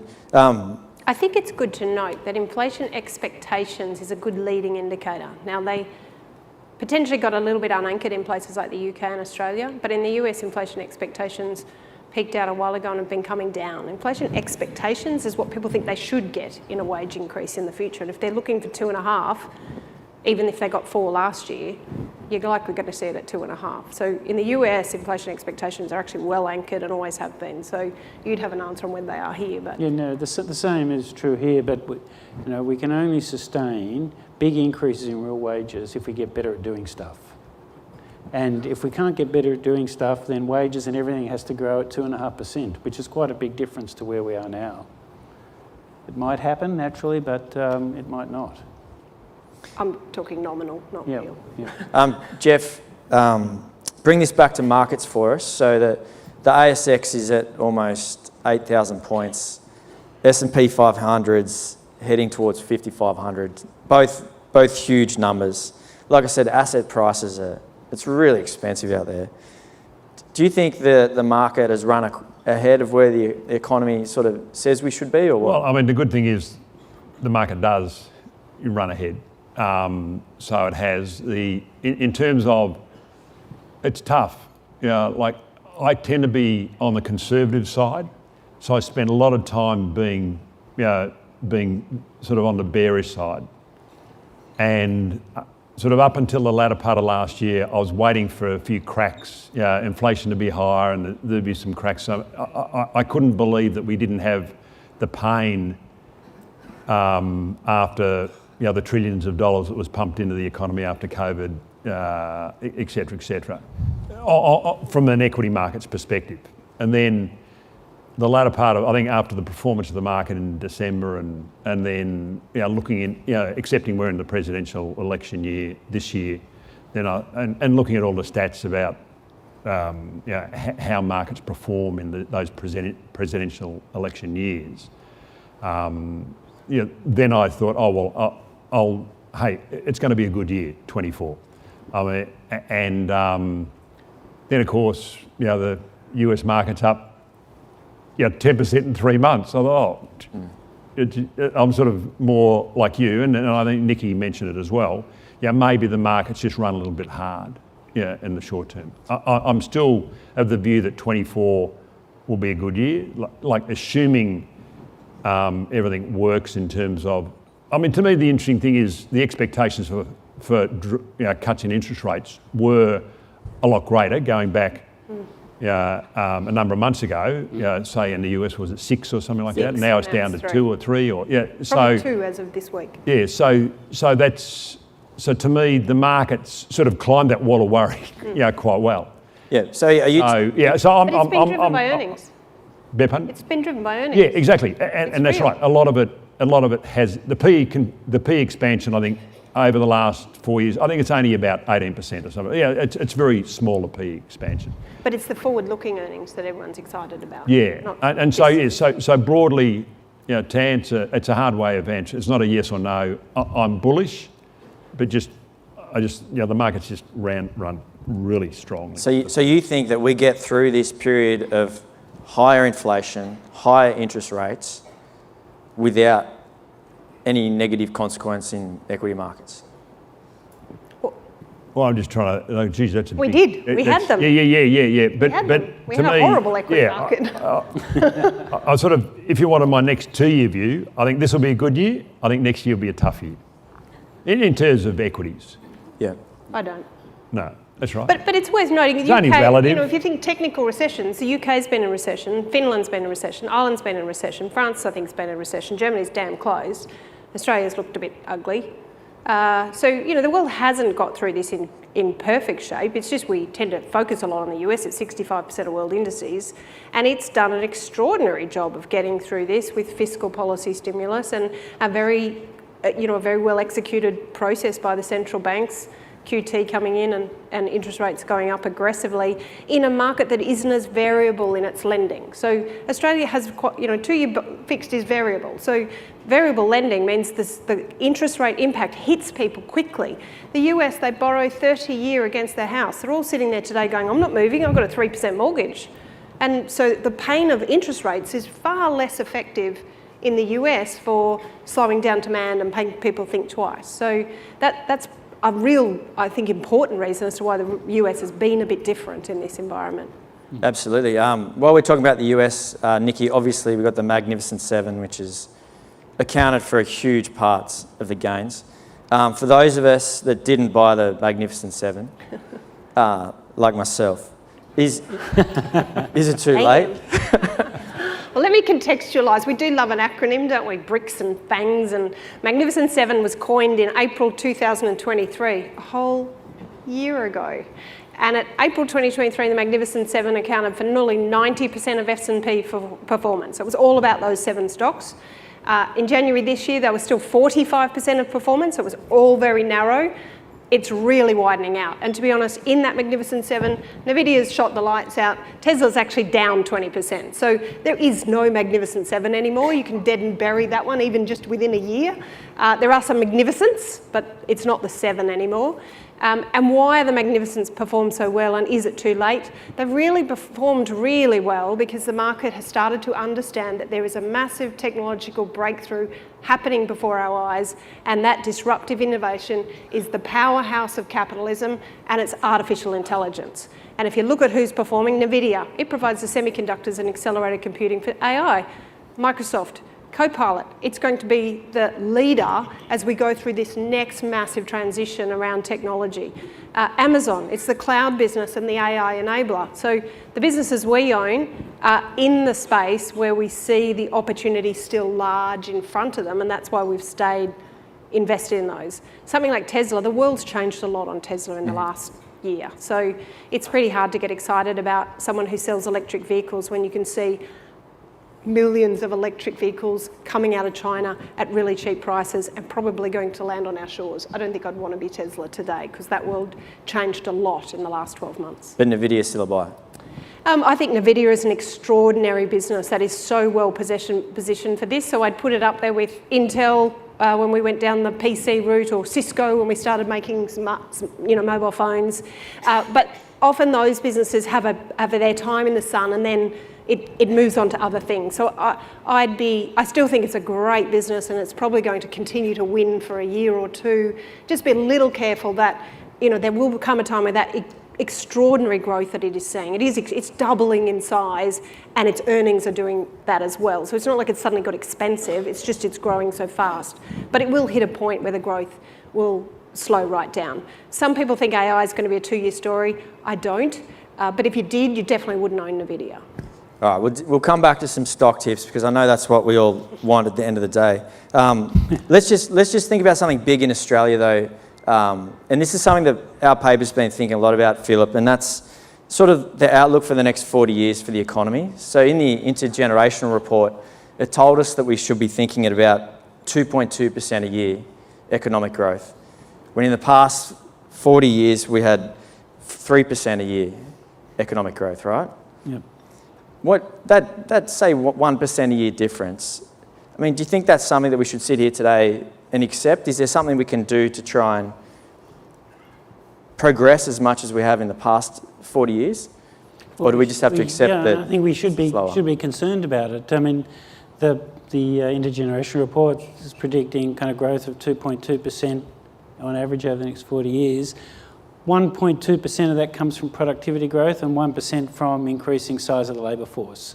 So increasing size of the labour force that's probably pretty much a reasonable estimate. But 1.2% a year for productivity growth is much, much better than we've done over the past decade and a half, and certainly much better than what we've done in the last 5 years. So to get 2.2, if the population's going to grow pretty much as they forecast, then we're going to have to get better at doing stuff. Here I am coming back to productivity growth. And if we can't get 1.2% productivity growth, then the economy is going to grow 1 point something or other. So that's going to be really challenging for everybody, investors, workers, and the government. So this is why I think it's the third time I've said this. Productivity growth is the key. Yeah. It's the only way that businesses can, in the end, generate growing profit streams. It's the only way that workers can get wage increases faster than inflation. I think it's the only way the government budget position can get better. So there's a lot of things we can do. I don't think we're doing enough of them. Yeah, so how should we unlock that productivity growth?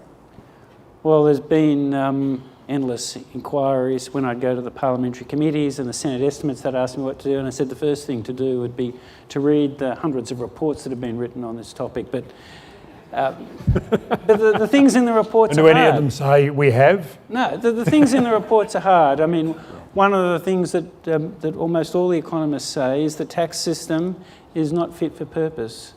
We tax income generation and wealth generation too heavily and consumption too lightly. Say that in a political world, you're kind of in trouble. The energy transition is not working well. You know, energy should be a national asset for Australia. You know, people have different views whether it is, or maybe it's even becoming a liability. So there are things we can do there. The way we train people to in education and to take advantage of the wonderful things that you were talking about. I think there's further work to be done. And the other area that's critical is investing for the rapidly growing population. The population of Australia is growing very quickly at the moment, and the capital stock is not rising quickly enough to deal with the rapidly rising population. And it's most evident to most Australians in the housing market, where the number of houses and apartments we're building isn't fast enough for the rapid growth in the population. But that's just one example. There are lots of examples where the country's stock of capital is not keeping pace with the growth in the population. And what happens is that we get all these inefficiencies, congestion, rising housing prices, which causes all sorts of problems we heard about in the previous session.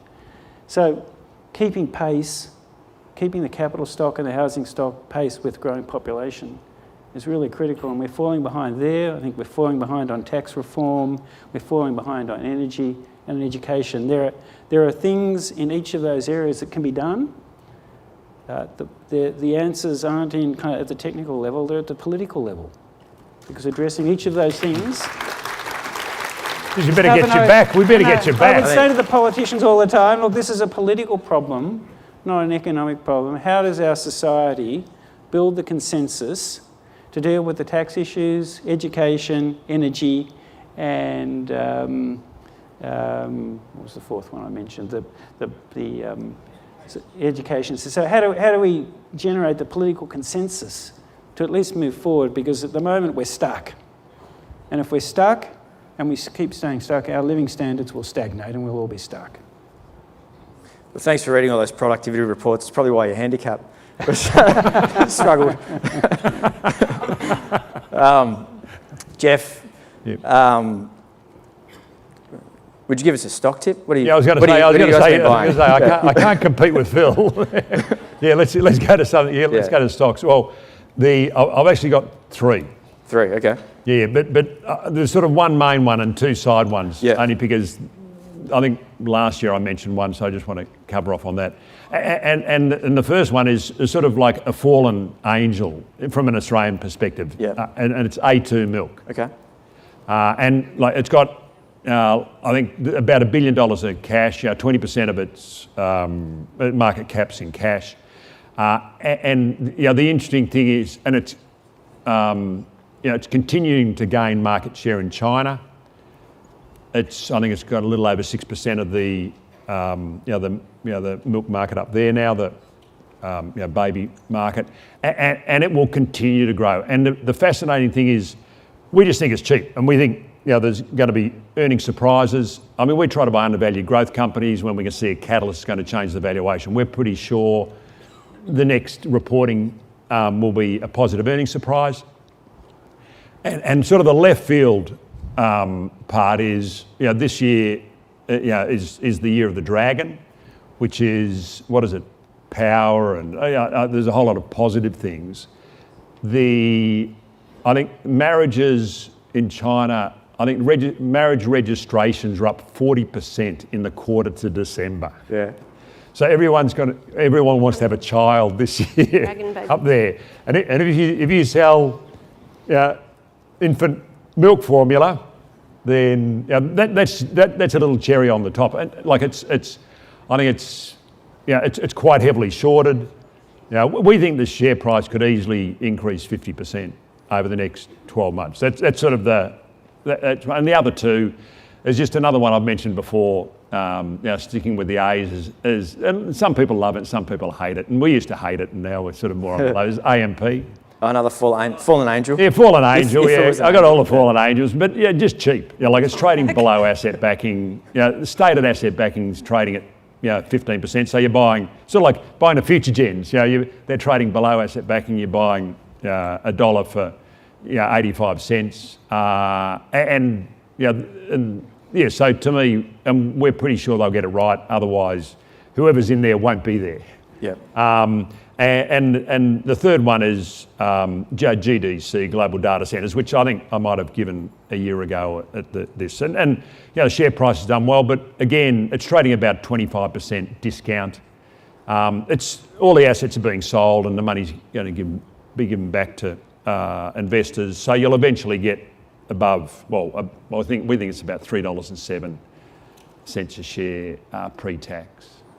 So that's good. A bit of everything. Yeah, A2. That's not cheap for you. I was looking it up. It's about 27 times forward profit. Well, we think it's okay. We think it's 18 times next year. And you think about it. Like say, it's capped at $5 billion. It's got $1 billion in cash. In theory, they could be running at 25% geared. So they've probably got $2 billion of excess capital. So in theory, if they gave $2 billion back to shareholders, or what do they use that $2 billion capacity for? Maybe they buy something that's EPS accretive. So you get the catalyst from that. So we think one of those will play out. Good to hear. All right, we'll get to questions in a second. But Nikki, while we're on the stock tips, what do you like at the moment? Quite a lot of things, but about 27 or 28 stocks. So the first stock tip is just buy FGG or MGOC, and then you'll get a lovely portfolio of great companies. Yeah. But if you went into the portfolio, I guess our two largest positions sit with Microsoft and Amazon. These are extraordinary large companies, but with incredible growth prospects ahead of them. And I think we talked about Amazon a little bit earlier, a $1.7 trillion market cap company. Sitting in Australia, people think you're a little bit mad when you say you think it's going to grow. But if you just look at the two pieces of Amazon, e-commerce takes 1% of market share of retail sales every year. That means e-commerce typically grows at least 10% per annum. So that's one industry. Its industry is growing double digits every year. The other industry is cloud. Last year, cloud had a terrible year because the big organisations optimised their cloud spend, and it grew, hear it, terrible number, 13%. So it typically grows at 20, 25, 30 because we're going through a massive transition of on-premise to cloud. Now you're layering on top of that the adoption of AI and the need for cloud and all the data that you store in cloud to make AI come to life. And they're the leading player. So you've got one business that's in an industry growing probably 20% per annum, maybe higher, the other 10. Then you've got e-commerce, sells a lot of stuff, makes a very small margin. But if you pull the business apart and look at where the real earnings are, so 16% of revenues in Amazon are AWS, 67% of operating profits is AWS, scaled, highly profitable, fast-growing business. And in the other piece, which is really about services to retailers, so it's the Westfield of online, it hosts everybody, it's where you go and gather as retailers. They then provide advertising against all the eyeballs. They give you Prime Video, so you get all your entertainment. And they're the second largest logistics player in the US today with what they've built over the last 3 years. So when you think about that services piece and how fast that's going to grow, it lifts margins of the group and they get operating leverage. So when you pull it all together, you get a business that probably goes 20 to 30% per annum for at least the next 3 years. It is a behemoth, but it's incredibly well positioned, very well run, and very innovative company, and it's going to take people on the journey of AI, and it plays this role of Switzerland in the cloud. So whatever you want to do, however you want to do it, Amazon will stand behind you and help you get there. And it's built its own semiconductor chips, so Trainium and Inferentium, Bedrock, Q for coding. So it's a really smart company that we think will continue to take a lot of share and deliver very good results for shareholders. Great, couple of former Magnificent Sevens stocks. Philip, I don't want to leave you out. Have you been buying anything you want to tell us about? No, I I don't give financial advice, but I will ask you to take a look at FGX and FGG. You can get access to really world-class investors, and you can do good by funding kids' charities. So if you haven't already looked at it, could I just ask you to take a look at it? A good idea. All right, is there any questions from people here today for our panellists? Once again, thank you, and to the former Governor of the Reserve Bank, thank you very much for your time here today. An issue that we haven't talked about that I'd like to get your view on, government debt globally. This seems to be a number that just perennially goes up every year, and every year we're told it's not a problem.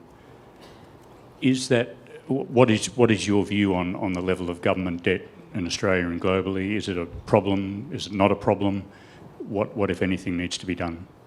In Australia, I don't think it's a problem. As you know, we've probably had a couple of years of surpluses, and debt to GDP isn't particularly high here by global standards. It's manageable, and by and large, Australian fiscal policy over the past few decades has been run responsibly. I can't say the same thing about the United States. Their budget deficits of 5% of GDP into the indefinite future, and it's really hard to see, given the fracturing of the US political system, how they're going to address that. So debt to GDP in the US keeps rising, and it's going to keep rising at the moment, and for the foreseeable future, investors are going to be prepared to buy that debt. But at some point, something can happen, and the switch could turn, and investors might decide that if they're going to hold US debt, they require much higher premiums. At the moment, that's not the case, but the inability of the political system in the US to address the rising debt is a major issue. And it's not just the US, a number of other countries. The fracturing of politics is making it difficult because there are a lot of demands on the public purse. There's defence, there's infrastructure, there's energy, there's the ageing of the population, all big demands on the public purse. Who in this room wants to pay more taxes to finance that? Nobody, probably. So that's the world we're living in. It's really important that here in Australia we find a way to finance government expenditure. At the moment, we're doing okay, but the politics makes me a bit nervous, particularly in the US. Thank you. Would you like a question, this lady just here? Oh, mine can come as somewhat of a comment, but first of all, thank you, panel. It's been very interesting. But the four things that you mentioned, I think education, health, those other big ticket items, I cannot see us getting those things resolved until we get better politics. And also the other thing that bothers me incredibly is the gap between the wealthy and the poor now. I just don't see how we're going to change that. Yeah, but just a kind of a comment on your comment. Australians and the Australian political system has done a pretty good job over the last 40 years of addressing problems. And as a result of that, Australians have enjoyed growth in their real incomes over those 30 years that not many other people in the world have in the advanced economy. So we've done a pretty good job over time, and my hope is that by continuing to speak out about it, and others, if they keep speaking out about it, that will help the political class and the media to lead us to a better place. And if we can't, then our living standards will stagnate. That's the reality. It's good to put the context around it, though. Australia is actually a very egalitarian society with very low levels of income inequality on the world stage. So the US and China are way worse than Australia. And so we do a good job. We pay people well when they do, jobs that are more manual or don't require as much intellect. And one of the interesting things that I think could occur, David Otter talked about this recently with AI, is as we challenge, because AI will reduce the marginal cost of human thinking and reasoning, what happens is some of those very extreme paid jobs that are all about the knowledge worker probably won't get paid as much sometime in the future. And actually... Excuse Nikki, I hope you're not... Are you saying that, we're knowledge workers, I'll be dead, are we? it's all right. Oh. But if you think about what's happening at the moment, and we're seeing younger people are starting to go back and get to the trades because there's real money to be made in those trades. And AI is going to be helpful in some of those things, but you can't replace a good chippy or a good electrician. So, and we may see some of the more intellectual knowledge people head in that direction because of the opportunities that presents and the incomes that can deliver people. And so maybe that actually helps us work through this process over a decade or so. But it's a challenge. Ageing populations is a challenge for everyone. All right, who else has a question? So we over here. We'll just go over here first, Geoff. Oh. I have a question for Philip. You talked before about Australia's tax system as being inefficient. If you had free rein, what changes would you make?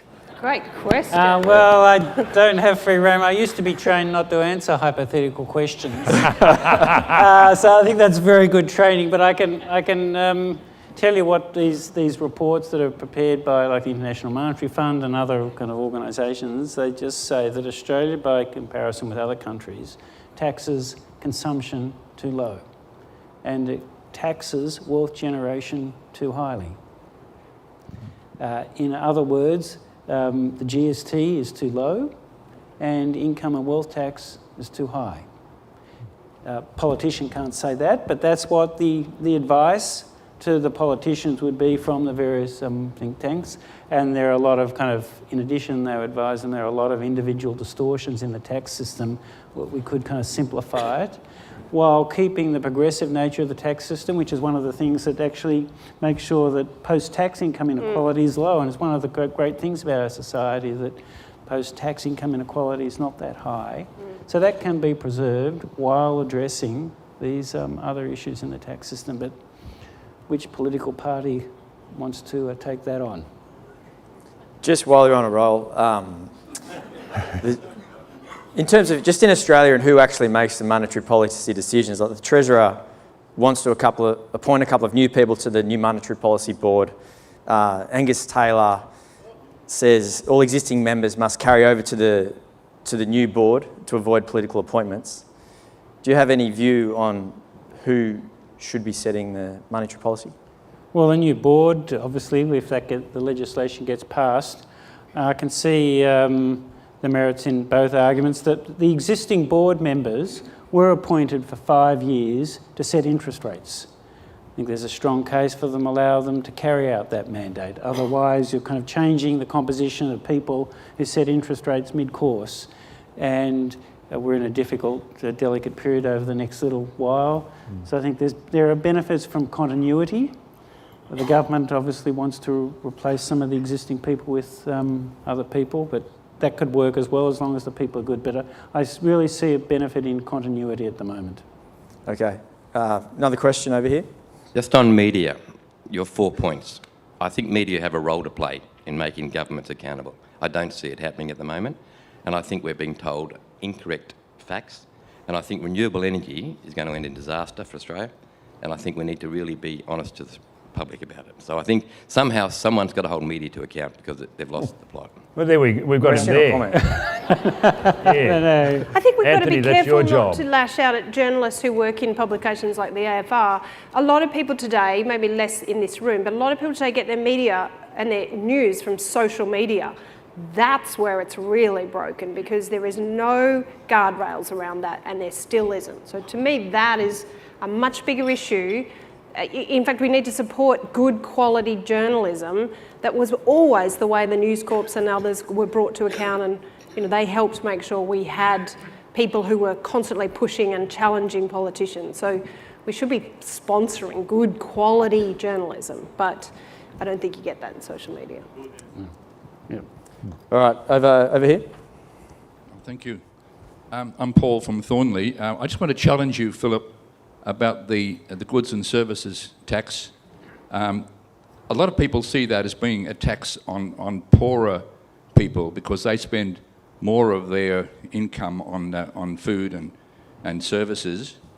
My belief is that there are pockets of wealth in the country that aren't being used productively in the national good.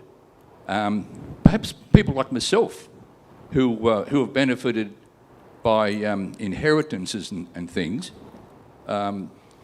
Older people who generally I feel have it more comfortable than younger people who are struggling to get into their first homes. So I was just wondering, are there any other ways in which we can maintain the gross debt at the level it is without spending more money by asking wealthier people to share their wealth more with other Australians? Thank you. Well, there are a lot of things that can be done. It's just really whether the political appetite exists to do them. Another thing that these reports on the Australian tax system highlight is just how concessional the treatment of housing is in the Australian tax system. Not surprising that a lot of people invest in housing. So the treatment of the family home in assets tests, in the pensions test, the lack of capital gains tax, the negative gearing arrangements. So there are a lot of things that people have drawn attention to that could help, but each of those is very politically sensitive, isn't it? So we're in this world now, I think we're stuck. And nothing really happens. And it's fine right now, but will it be fine in 10 years' time? If we keep getting stuck, nothing really changes, then our living standards will stagnate. And it'll be our kids and grandchildren that pay the cost of that. Absolutely. All right. Any last questions out there? One out there on the left. Yes, my name is Hans. I just wonder when Liberal and Liberals come together whereby some of the big companies start paying tax, where they haven't done for years and not going to do for years to come. And there is where the problem sits. In Holland they got 8, 10, 12 different parties in the system whereby 2 or 3 have to form a government. But here you got one or the other. And it doesn't seem to come to the, you know, to a fair system whereby you have people living on the street. Well, there are a lot of big companies making millions and millions of dollars, and they fiddle the books and never pay any cent of tax in the past and not going to spend any tax in the future. I wonder what we're going to do about that.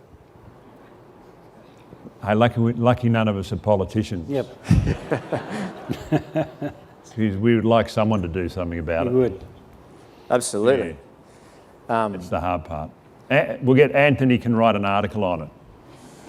Yeah, let's chat hands. All right, any last final call for questions? One here, let's go, last question. We're a little bit over time, but I think it's important.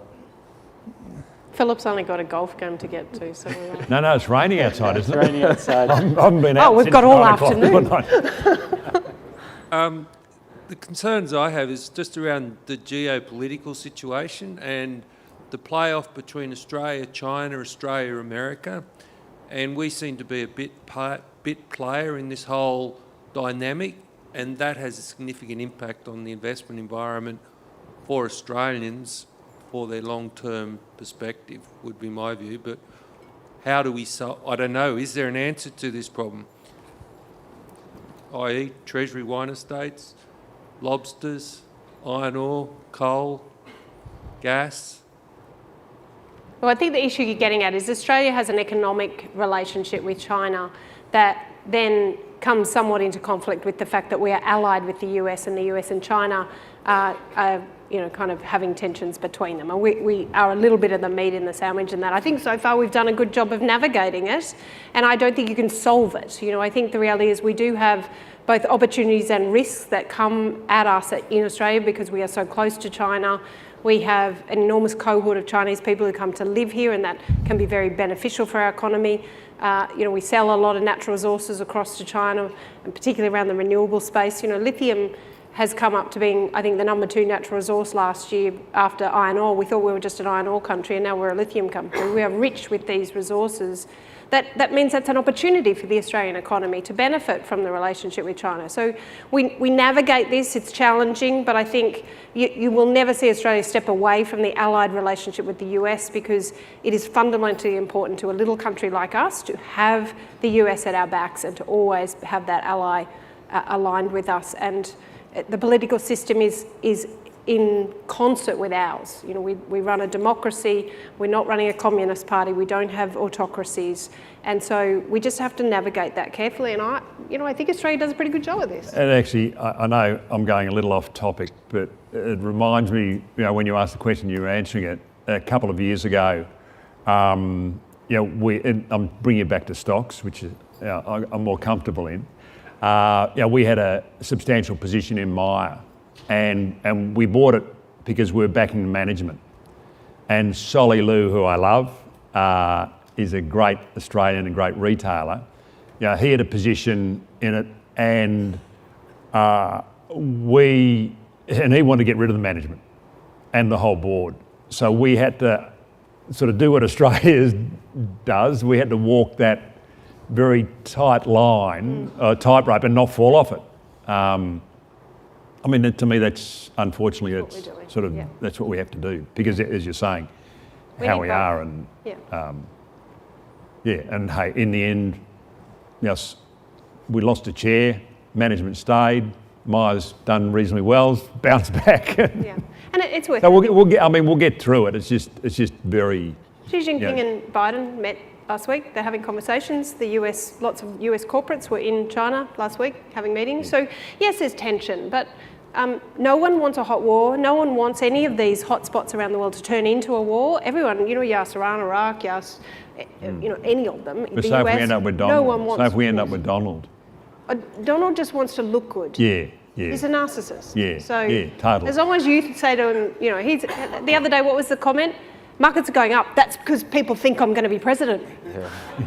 Yeah, markets are going down. I just think it's Biden. Yeah. He'll be pro-growth probably, and he'll probably have a bit of a go at putting more tariffs on China. But if people tell him he's doing something great, he'll be happy.